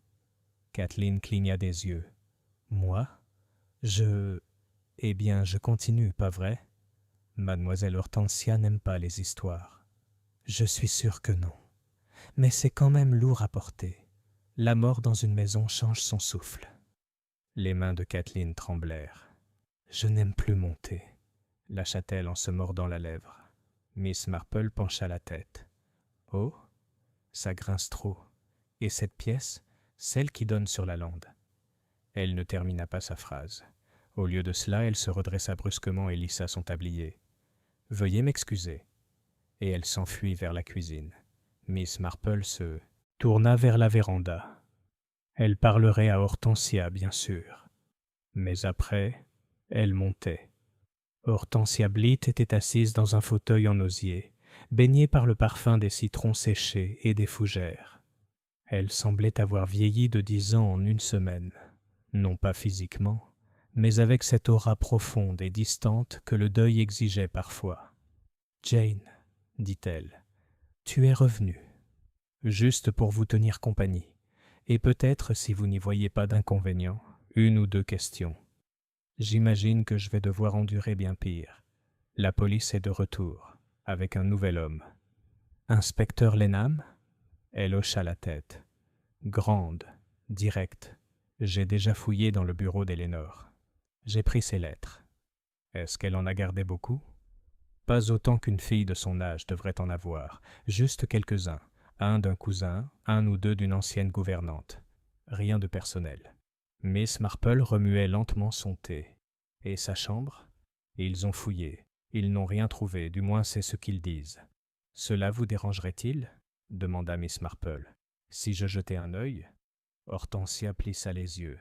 « Tu crois que tu verras quelque chose qu'ils n'ont pas vu ? » « Je pense, » dit doucement Miss Marple, « qu'Eleanor a peut-être laissé quelque chose pour un type d'œil particulier. » La maison était silencieuse. Des grains de poussière flottaient comme des secrets dans les rayons de lumière qui filtraient à travers les rideaux. Tandis que Miss Marple montait l'escalier, lentement, la main sur la rampe, elle était consciente du moindre craquement sous ses chaussures. Le couloir du haut était bordé de tableaux délavés et de portes closes. Le 3e, à gauche, était légèrement entr'ouverte. C'était la chambre d'Eleanor. Miss Marple poussa la porte complètement. C'était une pièce délicate. Un papier peint pâle, un bureau, un lit étroit avec un plaid crocheté au pied. Tout était rangé d'une manière peu naturelle. Un parfum de lavande séchée flottait dans les coins. Mais les yeux de Miss Marple se dirigèrent immédiatement vers le mur du fond. Une seule fenêtre donnait sur la lande, et en dessous, un petit tronc. Elle traversa la pièce et s'agenouilla lentement près du coffre. La serrure était ancienne, décorative peut-être, mais encore fonctionnelle. Elle fouilla dans son sac et en sortit la petite clé en argent. Elle l'y glissa et avec un léger clic définitif, la serrure tourna. À l'intérieur, il y avait des papiers, des dizaines, quelques feuilles volantes, quelques-unes pliées, quelques-unes reliées par une ficelle. Miss Marple commença à les passer au crible doucement. L'une d'elles contenait une liste de combinaisons de plantes médicinales, lavande et valériane, mélisse et camomille. Une autre page contenait une simple phrase répétée « Je m'en souviens ». Maintenant, je me souviens du grenier. Et en dessous, elle a dit que j'oublierai. Les doigts de Miss Marple s'immobilisèrent. Elle prit une petite enveloppe scellée mais sans adresse. À l'intérieur se trouvait une photographie, décolorée et granuleuse. On y voit une jeune fille, Eleanor, peut-être âgée de 10 ou 11 ans, debout à côté d'une femme qui n'est pas Hortensia. La femme avait les cheveux noirs, une large bouche et des yeux qui souriaient de fatigue. Au dos, en écriture enfantine, « Maman et moi, Willow Moor, 1917. » Miss Marple se rassit. Quelque chose n'allait pas. Très faux. La mère d'Eleanor était décédée en 1916. On l'avait toujours acceptée. Une pneumonie survenue peu après l'accident de cheval de son père. Mais cette photographie avait été prise après que. Et si cette femme était Maud Blythe, alors l'histoire de la famille était un mensonge dangereux et délibéré. Miss Marple remit soigneusement le contenu et referma le coffre. Elle prit la photo et quelques pages volantes et les glissa dans son sac à main. Alors qu'elle se tenait debout, elle remarqua quelque chose d'étrange à propos de la fenêtre. Il y avait un boulon, pas à l'intérieur mais sur le dehors. Un boulon ajouté récemment. Pour garder quelqu'un à l'intérieur ou pour empêcher quelqu'un d'entrer? Elle s'approcha de la fenêtre et regarda la lande. De là, on pouvait voir l'endroit où le corps d'Eleanor avait été retrouvé, près du bord du cercle de pierre, juste avant le talus de la voie ferrée. Miss Marple perdit son souffle, car là-bas, à moitié cachée dans l'herbe, se tenait une silhouette. Je surveille la maison. Claire Wetherall. Encore. De retour dans son salon, Miss Marple écrivait furieusement. La chambre face à la lande. Coffre avec clé verrouillée. Liste d'herbes. La phrase « Elle a dit que j'oublierai ». Photo datée après. La mort supposée de Maud Boulon dehors fenêtre. Quelqu'un l'a regardée. Qui vivait dans ce grenier? OMS recherchait qu'elle oublie. Puis elle a écrit, en gras, « Et si Maud n'était jamais mort? Et si Eleanor s'en souvenait trop tard ?» En fin d'après-midi, Miss Marple était assise près de sa cheminée, son thé intact. Il y avait quelque chose qu'elle devait faire ensuite, quelque chose de terrible et de nécessaire. Elle irait au grenier, et elle irait seule. Chapitre 10. La mère oubliée. Il y a des endroits dans les vieilles maisons qui semblent respirer différemment des autres, des pièces où l'air est plus lourd, où le temps s'attarde plus longtemps. Le grenier de Blythe House était l'un de ces endroits. Bien que Miss Marple n'y ait jamais mis les pieds, elle ressentait sa présence plus intensément que jamais. Ce n'était pas simplement un magasin de malles et de rideaux oubliés. C'était la pièce dont Eleanor se souvenait, et quelqu'un avait fait de gros efforts pour s'assurer qu'elle oublie. L'occasion s'est présentée mercredi après-midi. Hortensia Blythe avait pris l'habitude de passer des heures dans la véranda, les yeux fermés derrière des lunettes fumées, affirmant que la lumière la calmait. Kathleen était en ville pour faire des courses. Miss Marple, qui avait été ostensiblement invitée à regarder dans une boîte de linge d'église qu'Eleanor avait un jour proposé de donner, fut laissée seule dans le couloir. Elle monta au 2e étage, puis gravit l'étroit escalier de service jusqu'au palier du grenier. L'air sentait le renfermer, les planches vieillissaient, les ombres s'épaississaient. Elle avançait lentement, avec la démarche délibérée d'une femme à la fois fragile et intrépide. La porte du grenier était verrouillée, de l'extérieur. Elle défit le loquet avec effort, ses doigts stables malgré leur raideur. Il s'est ouvert en grinçant. La pièce était plus petite qu'elle ne l'avait imaginé, pas tentaculaire, mais claustrophobe. Les murs étaient inclinés, le plafond bas. Une unique fenêtre, voilée de poussière, laissait entrer une lumière grise diffuse. Un tapis délavé était enroulé dans un coin. Un lit étroit à cadre en fer se dressait sous la pente du toit, sa couverture pliée avec une précision militaire. Mais ce ne sont pas les objets qui ont frappé Miss Marple, c'était le sentiment. Le silence dans le grenier n'était pas le calme naturel de l'abandon, c'était l'écho de endiguement. Ce n'était pas une pièce de rangement, il avait été habité. Elle se déplaçait lentement dans l'espace, notant les signes, l'empreinte dans le matelas, comme si quelqu'un s'y était souvent assis.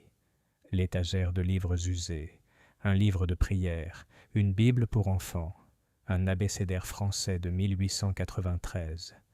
Et puis elle l'a vue, une petite coiffeuse encastrée dans le mur, son miroir fissuré dans un coin. En dessous, un tiroir. Elle l'a ouvert.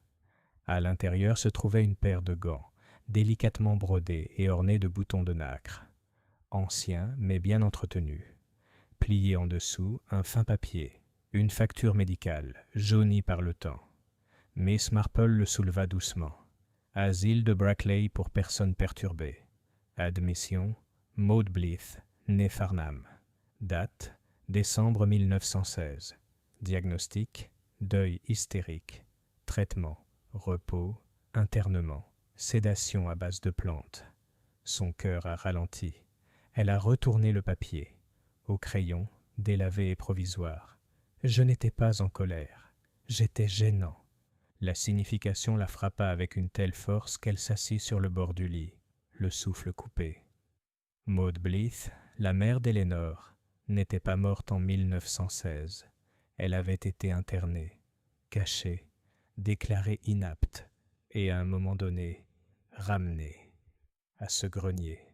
Cela expliquait tellement de choses. L'histoire familiale scellée, les réponses vagues, la photographie, datée de 1917, la mention des greniers dans les écrits d'Eléanor, le verrou à l'extérieur de la porte. Eléanor avait redécouvert la vérité, peut-être récemment, peut-être lentement, mais elle avait percé. Et quelqu'un de proche, avait toutes les raisons de le garder enterré. Miss Marple se leva lentement et se dirigea vers la petite armoire dans le coin. C'était presque vide. Un seul châle, 2 robes, une paire de pantoufles. Mais sur l'étagère du dessus, pliée avec soin, se trouvait une œuvre d'art d'enfant, un dessin au crayon de couleur. On y voit une femme debout à côté d'un enfant, tous deux souriants. Mais la mère n'avait pas de visage. Cela avait été effacé, frotté si violemment que le papier s'est légèrement déchiré. Et ci-dessus, dans la première écriture d'Eléanor, « Ma maman habite à l'étage ». La gorge de Miss Marple se serra.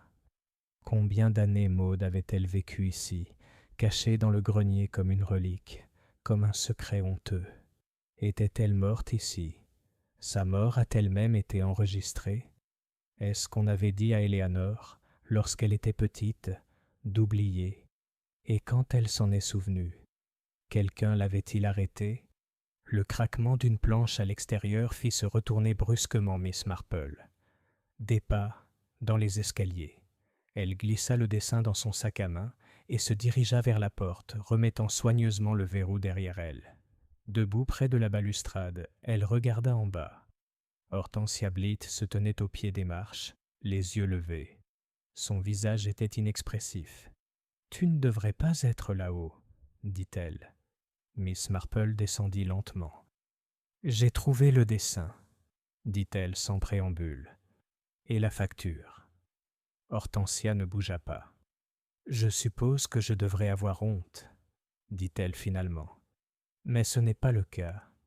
C'était la femme de votre frère, » dit Miss Marple, « et la mère d'Eléanor. »« Elle était une femme folle, » dit Hortensia d'une voix aigre. « Tu sais ce que c'était.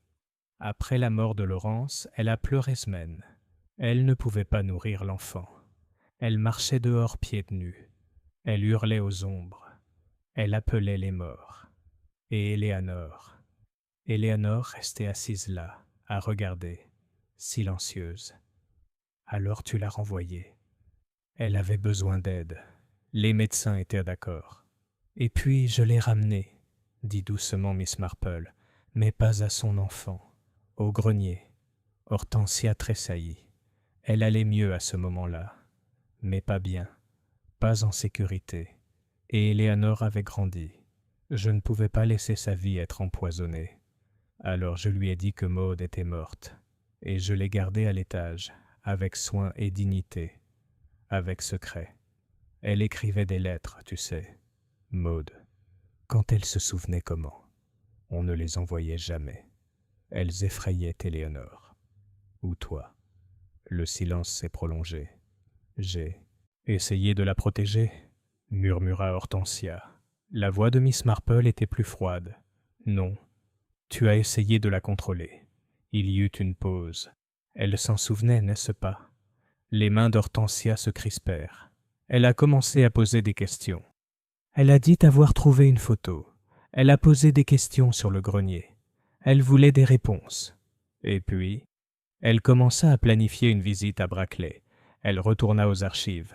Elle parla d'affronter tout le monde le jour de son mariage, de repartir à zéro avec la vérité. Miss Marple perdit son souffle. « Tu ne l'as pas tuée, n'est-ce pas ?»« Non, » s'écria Hortensia, horrifiée. « Je jure que non. Mais j'aurais peut-être souhaité qu'elle oublie à nouveau. C'est tout. Qu'elle oublie. » Miss Marple la regarda pendant un long moment de silence. « Je ne crois pas que tu l'aies tuée, » dit-elle enfin. « Mais je crois que quelqu'un l'a fait. Et tes secrets l'ont aidé à se cacher. » Elle se retourna sans un mot de plus et descendit les escaliers. Derrière elle, Hortensia s'effondra sur le sol, le visage enfoui dans ses mains. Ce soir-là, Miss Marple rentra chez elle et ouvrit son carnet. Elle a ajouté 2 nouveaux mots au centre de la page. « Mère oubliée ». Puis elle dessina un cercle autour d'eux et des lignes se ramifiant vers l'extérieur. Éléanore se souvenait du grenier. Elle a confronté Hortensia. Elle a préparé des herbes, pour la clarté, pas pour le mal. Elle avait prévu de s'exprimer. Elle, je n'ai jamais pu assister au mariage.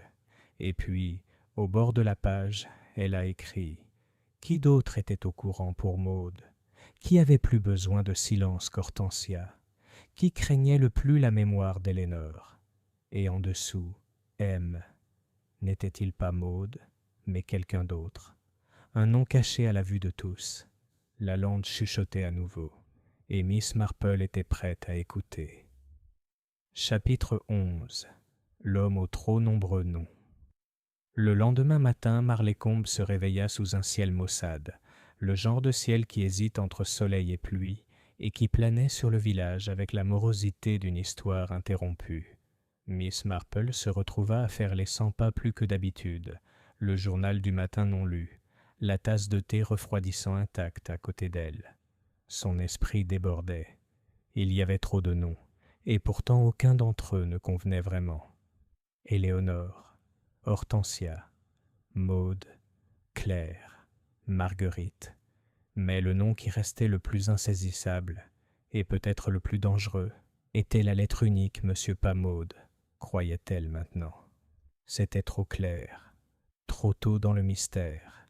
Il y avait quelqu'un d'autre, quelqu'un dont l'identité avait été enfouie sous des couches d'habitude et de civilité, quelqu'un qui se tenait à côté d'Éléanore sur cette photo décolorée, à peine discernable. Un homme.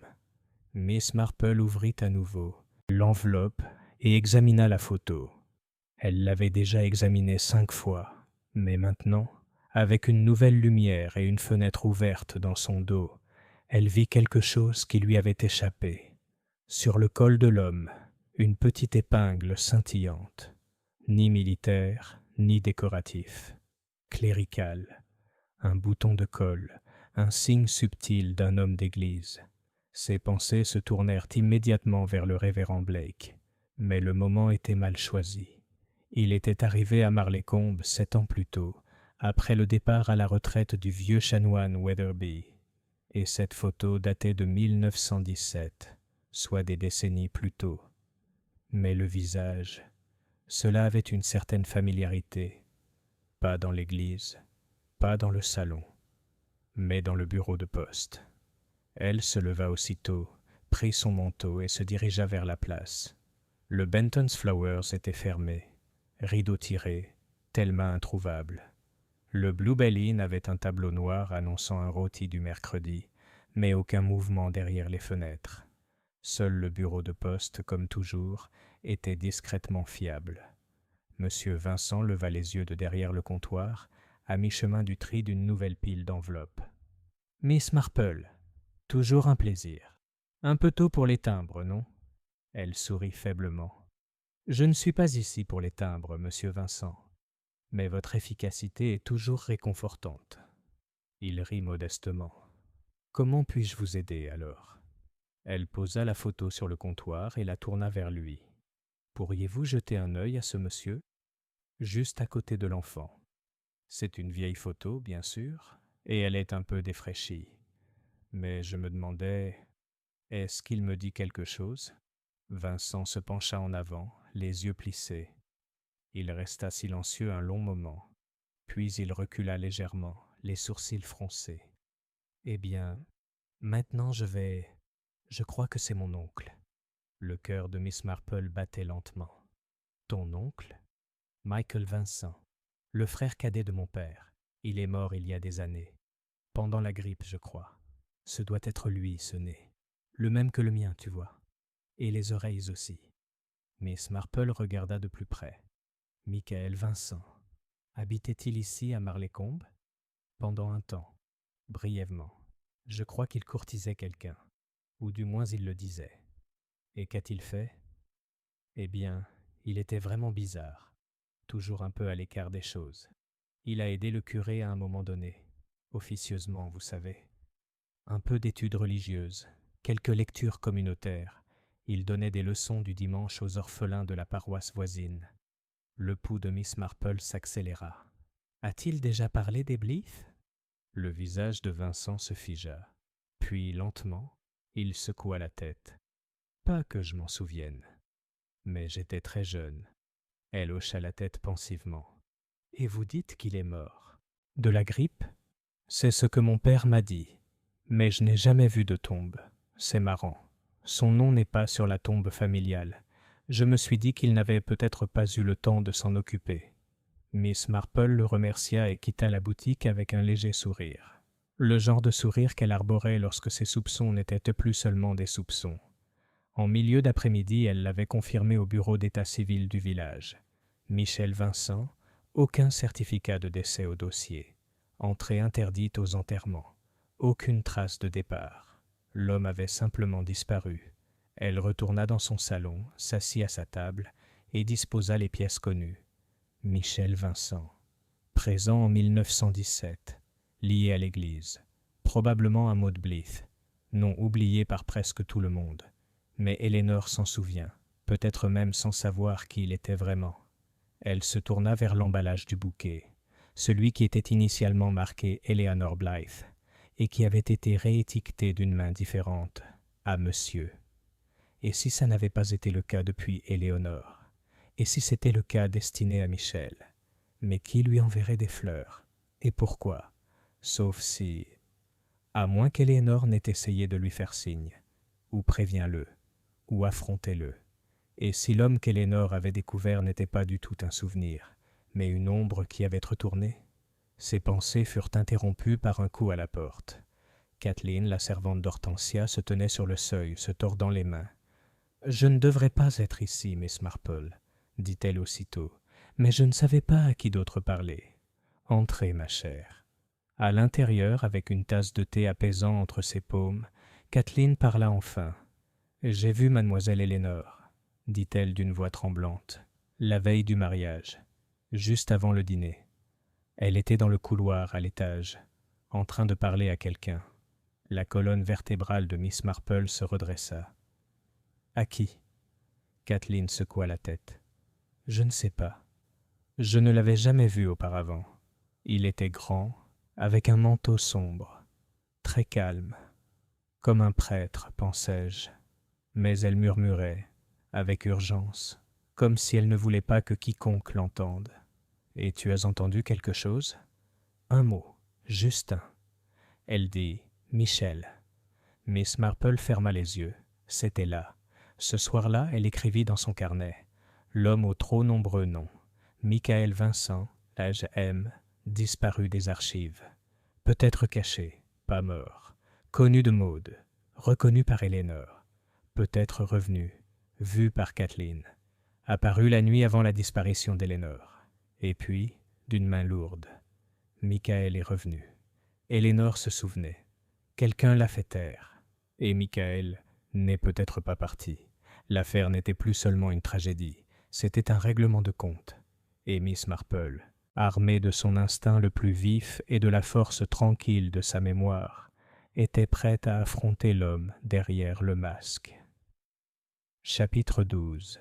La robe de mariée dans la poussière. La maison Blitt gardait ses secrets, comme une main qui ne s'était jamais détendue. Et dans les jours qui suivirent la révélation de Miss Marple au sujet de Michael Vincent, le poids de ses secrets lui parut plus lourd que jamais. Mais ce n'était plus le grenier qui l'appelait. C'était la pièce qui avait autrefois été la chambre d'Eleanor Blitt, et plus précisément, ce qui se cachait derrière sa haute armoire en noyer.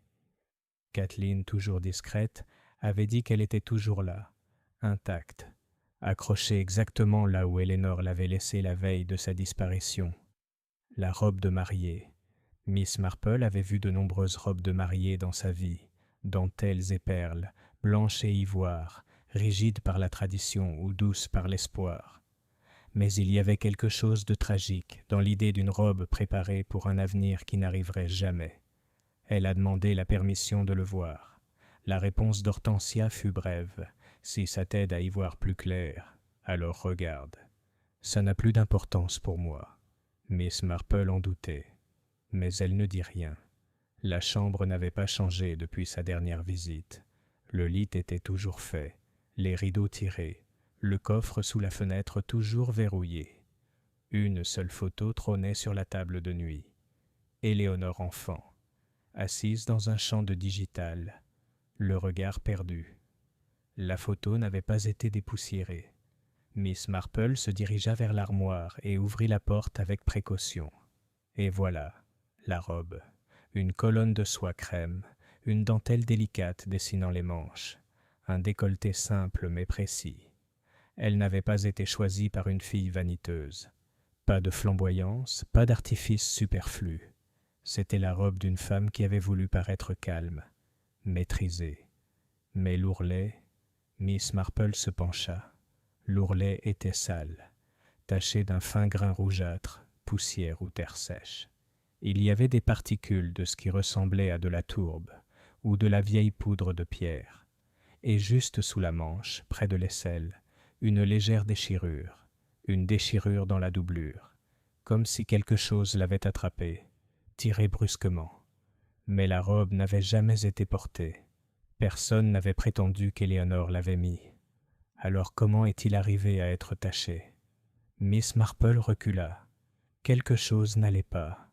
Elle s'agenouilla prudemment à côté de l'armoire, passant ses doigts le long de la plinthe. Là, caché entre le mur et le fond de l'armoire, se trouvait un morceau de tissu, pâle, filé de dentelle. Elle l'a fait sortir doucement. Un mouchoir, monogrammé avec une lettre. Monsieur son souffle s'arrêta. Le nom d'Éléonore n'avait pas M. Hortensia non plus, ni Claire, ni Margaret non plus. Mais Michael Vincent. Elle le plia soigneusement et le plaça dans son sac à main. En bas, Hortensia était assise dans son fauteuil à dossier rigide dans le salon, un châle serré autour de ses épaules malgré la chaleur du feu. Miss Marple n'attendit pas de plaisanterie. « Michael Vincent a-t-il déjà vécu dans cette maison ?» Hortensia s'est figée. « Encore ce nom. Ce n'est pas qu'un nom. C'est un homme qui a connu votre belle-sœur. Il a peut-être eu un enfant. Il est peut-être revenu. » Les mains d'Hortensia tremblèrent. « Je ne sais pas ce que tu insinues. » « La robe d'Éléonore est tachée de poussière rouge, » dit calmement Miss Marple. « La poussière ne vient pas de l'intérieur de cette maison. De la lande peut-être. Du cercle de pierre. Un endroit ouvert, exposé. » Elle ne l'a jamais portée, mais quelqu'un l'a peut-être pris, peut-être pour la vêtir après sa mort. Scène quelque chose. Ou plus tragiquement, peut-être l'a-t-elle mise sur elle-même, et s'est-elle enfuie pour retrouver quelqu'un qu'elle pensait être de la famille, ou quelqu'un qui l'a menacée avec la vérité. Le visage d'Hortensia se déforma. « Je ne l'ai jamais vue. » Mais Eleanor, oui. Kathleen l'a entendu prononcer son nom. Le silence tomba comme un rideau tombé. « J'ai essayé de la protéger, » dit Hortensia au bout d'un moment, la voix tremblante. « Toute sa vie. Des ragots, de la douleur, des hommes comme lui.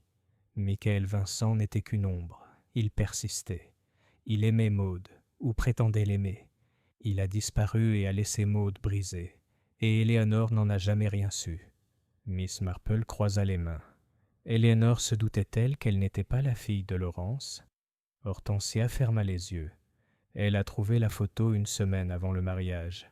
Elle a dit qu'elle se sentait déracinée, comme si elle avait construit sa vie sur un terrain emprunté. « Elle est allée dans la lande pour affronter quelqu'un, n'est-ce pas? »« Je ne sais pas, » murmura Hortensia.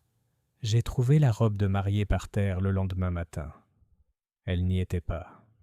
Miss Marple est partie peu de temps après. Elle marchait lentement à travers le village, passant devant l'église, devant le bureau de poste. Son esprit repassait chaque détail.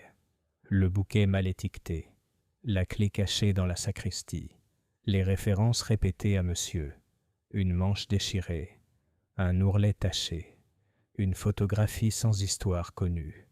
Tout se mettait en place, lentement, douloureusement.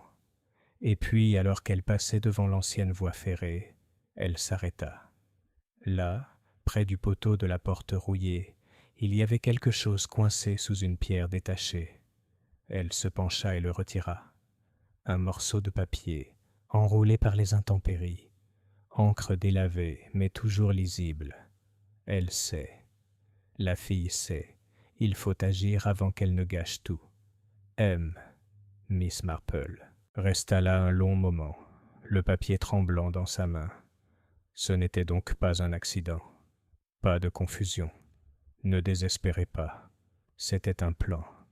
De retour à la maison, elle a écrit dans son carnet « La robe de mariée dans la poussière, portée ou mise en scène, sol de lande ou de site pierreux, ripitulolute, trouvée après, la disparition d'Eleanor Mouchoir, M note derrière la porte en pierre, JTM, et puis Michael Vincent est vivant. Il est revenu. Eleanor l'a découvert. Il l'a fit taire. Mais quelqu'un d'autre l'a aidé. Maintenant, la question était OMS. Et pourquoi Eleanor courageuse et brisée, avait essayé d'atteindre la vérité avec de la dentelle et de la lavande au lieu de points? Il ne manquait plus qu'une seule pièce, et Miss Marple allait le trouver, avant que Michael, ou son complice, ne frappe à nouveau. Chapitre 13. La deuxième mariée. L'esprit, disait toujours Miss Marple, était un remarquable classeur. Même les choses oubliées étaient rarement perdues. Elles étaient simplement mal classées, rangées dans des tiroirs qu'on ouvrait rarement. Mais de temps à autre, un événement se produisait. Un mot, un visage, une odeur, et un tiroir s'ouvrait brusquement. Ce matin-là, Miss Marple ouvrit elle-même un tel tiroir. Elle relisait les notes qu'elle avait griffonnées tard la veille au soir, à propos de Michael Vincent, de la robe de mariée et de la lettre laissée cachée sous la pierre. Lorsqu'un nom qu'elle avait autrefois écarté lui revint à l'esprit avec une clarté troublante.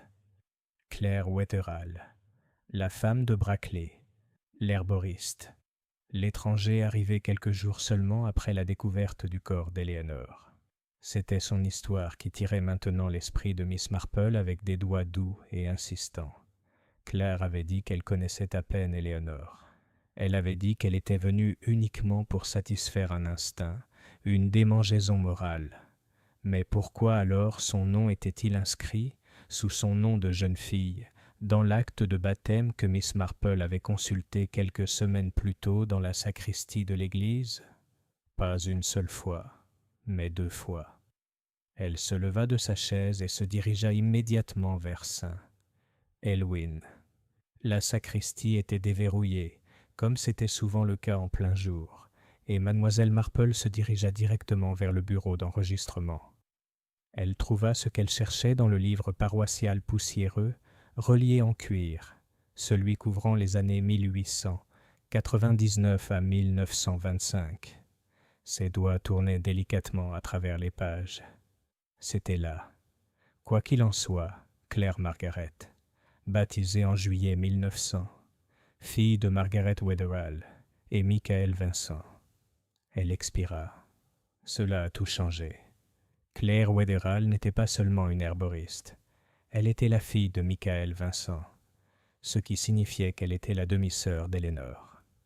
Miss Marple rentra, aussitôt chez elle, l'esprit en ébullition. Si Claire faisait partie de la famille, pourquoi le cacher? Pourquoi prétendre qu'elle n'avait rencontré Eleanor que brièvement chez un apothicaire, à moins que elle ait plus à perdre que quiconque ne le soupçonnait?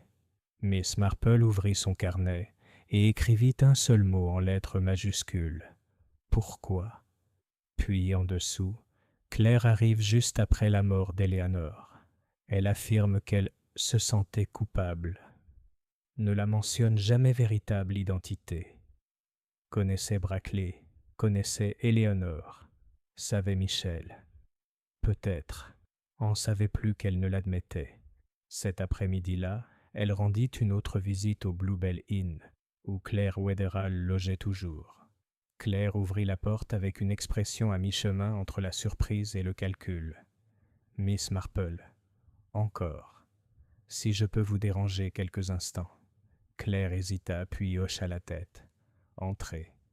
La pièce était propre et peu meublée. Une mallette de voyage se trouvait près de la commode et une pile de correspondances non ouvertes reposait sur la table de nuit. Miss Marple était assise sur la seule chaise disponible. « Je veux être franche, » dit-elle.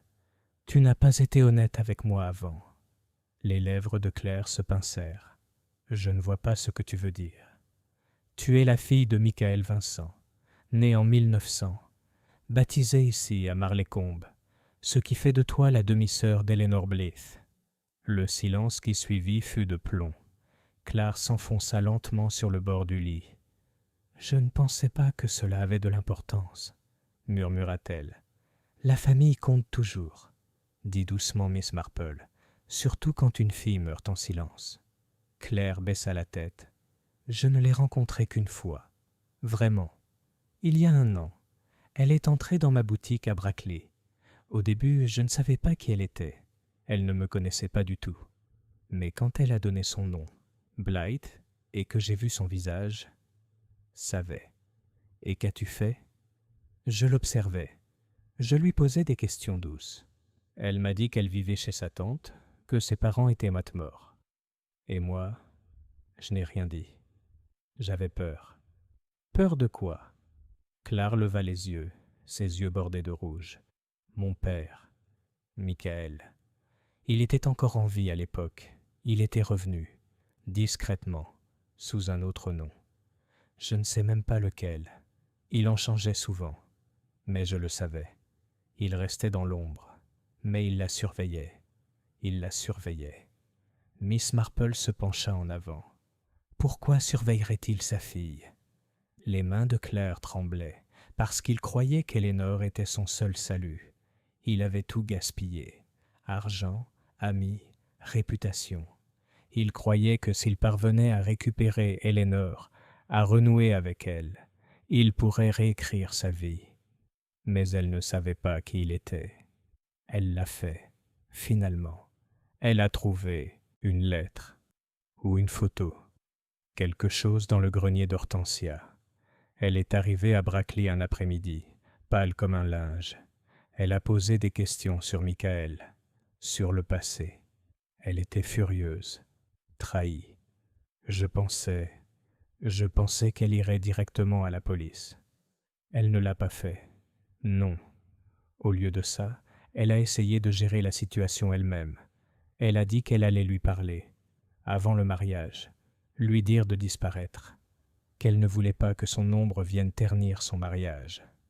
Miss Marple resta silencieuse. « Et elle l'a fait ?» La voix de Claire se brisa. « Elle n'est jamais revenue. » Il y eut une longue pause. La voix de Miss Marple était douce. « L'avez-vous aidée ?»« Non, » s'écria Claire. « Je lui ai dit de la laisser tranquille. Je suppliai lui. Mais il a dit que si elle faisait des histoires, il s'assurerait que personne ne la croit, qu'elle était instable, comme sa mère. Il l'a assassinée, a déclaré Miss Marple. Claire hocha lentement la tête. Il a dû le faire. Et puis tu as disparu à nouveau. Oui, comme de la fumée. Miss Marple se leva. Une dernière question. Pourquoi êtes-vous venu ici après sa mort? Pour l'enterrer comme il se doit, dit Claire. Pas son corps, sa vérité. Pour voir si les dégâts pouvaient être contenus. Miss Marple l'étudia. Et maintenant? Claire leva les yeux. Maintenant, je veux juste que la vérité éclate, quoi qu'il arrive. Miss Marple revint dans le crépuscule, le vent plus fort maintenant, les ombres plus longues. Elle avait beaucoup appris. Eleanor avait découvert sa véritable paternité.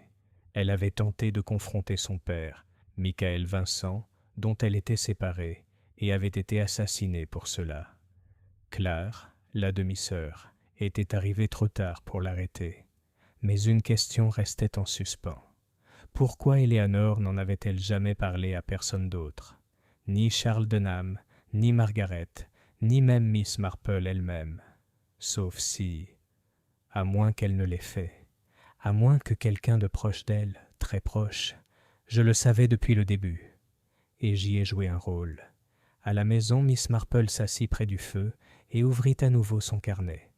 Elle a écrit en gras « La seconde mariée, Claire, demi-sœur Michael, vivant, caché.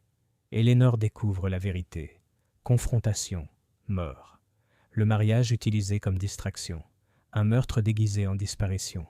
Claire est arrivée avec la culpabilité, mais pas l'arme. Et puis lentement en dessous. Michael n'a pas agi seul. Quelqu'un a aidé. Quelqu'un dans le village. Quelqu'un en qui Eleanor avait confiance.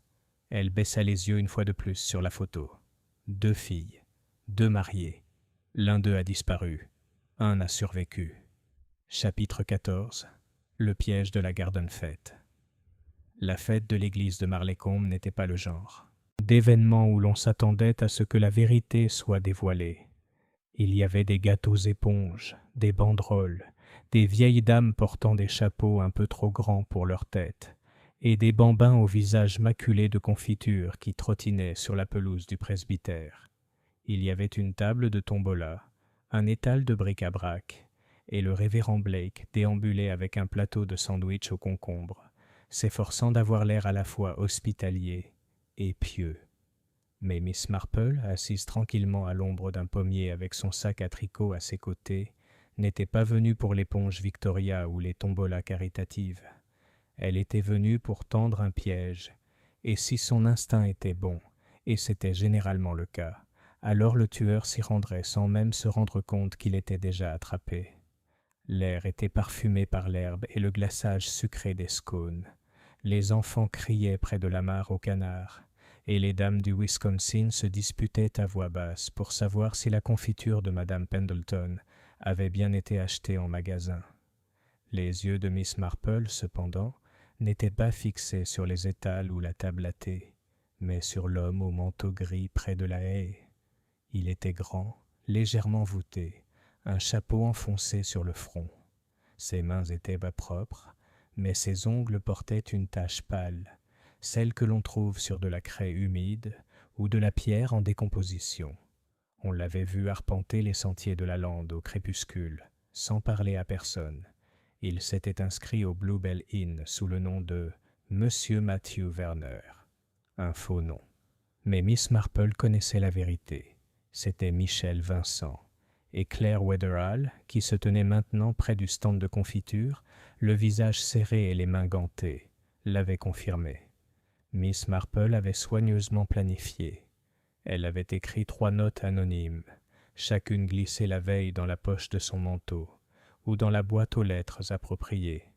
La première question fut posée à l'inspecteur Lenham. Allez à la fête de l'église. Observez le stand près de la haie du presbytère. Cherchez l'homme en manteau gris et chapeau foncé. Surveillez Miss Marple. La seconde à Charles Denham. Venez à la fête de l'église. Miss Marple vous demande d'être présent pour l'amour d'Eléanor. Le troisième, glissé sous la porte de Blythe House, était pour Hortensia. Hortensia, il est temps. La vérité est restée trop longtemps dans l'ombre. Venez à la fête et apportez la broche qu'Eléanor a trouvée, celle que vous avez cachée. Elle savait qu'Hortensia viendrait. La culpabilité était une puissante motivation, tout comme la peur d'être exclue du dénouement d'une histoire qu'elle avait tant essayé de contrôler. À 3 heures précises, alors que le chœur commençait une interprétation douloureusement plate de toutes, chose lumineuse et belle, Miss Marple se leva. Elle marchait lentement, s'appuyant légèrement sur sa canne, et s'approcha de la table bordée de haies où se tenait Monsieur Werner. Elle s'adressa à lui d'une voix ni accusatrice ni forte. « Je me souviens de ton visage, » dit-elle aimablement, « mais pas sous ce nom. » Il la regarda en plissant les yeux. « Je crois que vous vous trompez, madame. »« Oh non. Autrefois, tu adorais les lys. Tu en plaçais dans la chapelle Saint-Jude de Brackley. Tu avais un banc préféré, 3e en partant du fond. » Une pause. Sa mâchoire se serra. « Je ne comprends pas ce que tu veux dire. »« Oh, mais Éléanor l'a fait, » dit Miss Marple doucement. « Elle vous a reconnu aussi. » Et elle voulait dire la vérité, le matin de son mariage. Mais elle n'en a pas eu l'occasion, n'est-ce pas?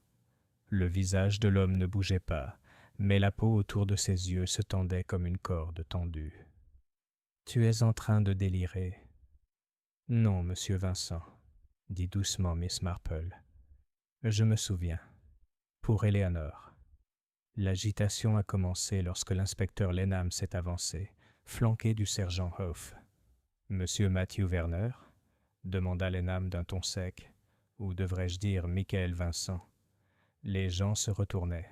Un silence se fit sur la pelouse. « J'aimerais vous poser quelques questions concernant le décès de mademoiselle Éléanor Blythe. » Michael se retourna, peut-être pour courir, peut-être pour parler, mais s'arrêta lorsque Claire apparut. Son visage était pâle, ses yeux étaient pleins de larmes. « Tu m'as menti, » murmura-t-elle. « Tu as dit que c'était un accident. Tu as dit qu'elle était tombée. » Michael n'a pas répondu, parce qu'il n'y avait plus rien à dire. 10 minutes plus tard, assise à nouveau sous le pommier, Miss Marple versa une petite tasse de thé d'une main ferme. L'inspecteur Lenham était assis en face d'elle, son carnet en équilibre sur ses genoux. « Tu avais raison, » dit-il. « Surtout, nous avons confirmé son identité. Il se déplace d'un comté à l'autre depuis des années, sous de faux noms, de faux papiers. Il ne reste jamais longtemps. »« Il n'a jamais eu à le faire, » répondit Miss Marple. « Il s'était déjà transformé en fantôme. » Lenham hocha la tête. « Et Éléanor l'a trouvé. Elle a reconstitué la vérité sur sa mère, son père, sa naissance. Je crois qu'elle l'a confronté la veille du mariage. Il a paniqué. Ils se sont peut-être disputés près de la lande. Il n'avait peut-être pas l'intention de la tuer, mais il l'a fait. Et la robe? Il l'a probablement habillée après. Il a essayé de faire croire à autre chose. Peut-être même qu'il l'a enterrée et récupérée plus tard pour brouiller la chronologie. Ou qu'il a déplacé le corps plusieurs fois. Et Claire, elle voulait protéger la vérité, mais finalement, elle nous a aidés à la découvrir. Lenham resta silencieux un moment. « Vous êtes-vous déjà demandé, » a-t-il demandé, « pourquoi certaines personnes tuent pour cacher des secrets, tandis que d'autres meurent en essayant de les révéler ?» Miss Marple regarda son thé. « Tout le temps, » dit-elle doucement. Ce soir-là, le village s'installa dans un étrange silence. La fête paroissiale s'est estompée. Les stands de confiture ont été fermés. Les billets de tombola n'ont pas été réclamés. Mais dans le jardin de Blythe House, une seule bruyère blanche avait recommencé à fleurir, délicate, fragile, tendant vers le soleil. Et Miss Marple, assise sur son porche dans la douce lumière lavande du crépuscule, commença à écrire une dernière entrée dans son carnet. Vérité finale. Michael Vincent, le père d'Eleanor Maud, l'a institutionnalisé, caché dans le grenier. Eleanor découvre la vérité. Le mariage utilisé comme tournant. Confronte Michael égale tué. Claire égale demi-sœur. Rongée par la culpabilité. Porteuse de vérité. Hortensia égale gardienne de secret. Pas tueuse. Vérité égale restaurée. Elle a fermé le livre. L'affaire était terminée. Mais à Marlécombe, comme dans la vie, tous les fantômes ne disparaissent que pas en même temps. Certains persistent dans une photographie, dans un jardin, dans le courage tranquille d'une fille. Miss Marple regarda le ciel et murmura « Repose-toi maintenant, Éléonore, ton ombre t'appartient à nouveau. »